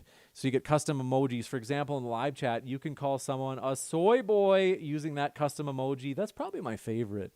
That we really, Topatzel made that, and he really struck gold with that one. Getting to call your friends in live chat, or your enemies, a soy boy, it's very satisfying, okay? But also, members-only polls, photos and status updates, immunity from chat slow mode. So there's a lot of cool stuff. But I want to say thank you guys for supporting Modern Day Debate. If you didn't know, I'm going to go through one last thing as we do all this promoting stuff, because you might be thinking like, wow, that's a lot of stuff. It is. Right now, we have a lot of stuff going on. So in particular, all right, transitioning over, we have the Indiegogo crowdfund. So if you did not know about this, we've done this in order to, basically it's like a safety net for us as we put these events on. I got to tell you, the venue today gave me a surprise fee, and it's like, gosh, like the crowdfund helps us cover some of those surprise fees. So it's kind of like a safety net in terms of us putting these events on. So here are some of the cool perks. Is I'm going to put that link pinned at the top of the chat as well. You can find all these links in the description box if you're watching later. And here we go. You can click on that Indiegogo link, and this is just a crowdfund. Like I said, it's almost like GoFundMe, but it's for this project in particular. So Indiegogo is like Kickstarter, where you're like, hey, we want to do this project. Is if you can give without a perk, that helps immensely. That's where you're like, hey, no, it's just like, I'm glad you guys do these. This is cool. Like, I enjoy watching them. That's just a way of encouraging us. We do appreciate that. And your name in the post-debate credits. This is kind of like being like a mini sponsor, where we say, hey, like, huge thank you to so-and-so for making that donation toward this debate or this conference. And so your name will show at the end of the debate. And as you can see at the top right, MMA Fighter Ratings, good night. Thank you for hanging out with us tonight. We hope you have a great rest of your night. DebateCon 4, or in this case, it would say DebateCon 6. And it's a signed emblem page. So in other words, that emblem of DebateCon, and obviously it'll say, DebateCon 6, because that's what one we're on now, is you get that perk. And the cool thing about it is it's signed by all the debaters, which is awesome. Or, as you can see on the left side of your screen, signed photo of your favorite debater. That's another perk you can choose. So for example, you can see a example signed photo signed by Andrew Wilson. I've seen his real autograph before many times. He wishes it looked that good, but you can get that sweet little perk. It doesn't have to be Andrew Wilson. It could be Planet Peterson or Dr. Richard Carrier. That's another cool trick. And one-on-one Zoom chat with James. If you're kind of crazy, I don't know, but people have done this in the past, and so we were like, hey, if you really want, that's another perk that you could do if you wanted. But want to say thank you guys for all your support. If you haven't yet, grab your ticket. If you can make it in person, it's just, I can tell you from having hosted these debates in person in the past, sometimes the energy is so massive, it's just like it's going to blow the roof off. So whether you watch it in person or at home through your Final Word membership, it's going to be amazing. But LARPing for Cash says, see you later, guys. Thanks so much for hanging out, brother. Hope you have a good night. Mill99999, thanks for coming by. And Q on the SC1, thanks for being a channel member. Amazing. Casual Crypt, thanks for being a channel member and hanging out here all the time. As well as Torrentes 32, good to see you. And Larry King 2772, Mechanic, thank you for coming by. And let me see, we caught up to everybody. David Mueller, 1958. Thanks for coming by as well. But yes. I'm going to let you guys go. I have a ton of DebateCon stuff to do, like including tonight. So tonight I'm actually going to be working on getting the lanyards ready for the in-person attendees. But yeah, I want to say thanks for your kind words. David Mueller, 1958, says happy to see your success, bro. Thank you so much. That means more than you know. We're excited that DebateCon is growing, and this is just the tipping point. Like, just the tip of the iceberg, the first step. Modern Day Debate is a locomotive cruising down the railway tracks. We are just going to keep blasting through every barricade that gets in our way. Thanks to you. Thank you guys for your support. If you guys hit that like button, I do appreciate that. That means a lot. We do appreciate your support of these streams. And I've got to tell you, big things are coming. We have contacts at different universities that we're excited to collaborate to bring big debates. It's going to be awesome. But yeah, Mill999 says, James, you look younger. Good for you, bud. Good for you. Can't hate on that. Thank you for your kind words. I appreciate that. I definitely, that doctorate, like, was stressing me out. It was like one of the most tiring. I was just run into the ground. I was just working my face off. And so I do get a lot more. Frankly, I put on a little bit of weight. That probably helps me look a little bit younger. And also, I get good sleep now, which is amazing. Anton Sugar says, wow. It's amazing, but I'm 72. I don't know how old you are. And I want to say, though, yes, thank you for your kind words, and thank you most of all just for your support of Modern Day Debate. Big things are coming. We're very excited about the future. University of Texas San Antonio is one where we have Apollos. You've seen him debate on here. He's a contact that he's helping us. Basically, he's helping us where we're going to collaborate and put on a debate conference together. So we're really excited about that. But thank you guys for all of your support and your love. Keep sifting out the reasonable from the unreasonable. We'll see you at the next debate. There isn't one scheduled for tomorrow. There is a debate scheduled for Friday, and there's a debate scheduled for Thursday and Friday. So that's going to be awesome. As well as, of course, this weekend there's going to be 7 debates. So thank you guys. We'll see you at the next one. Take care and have a great rest of your night.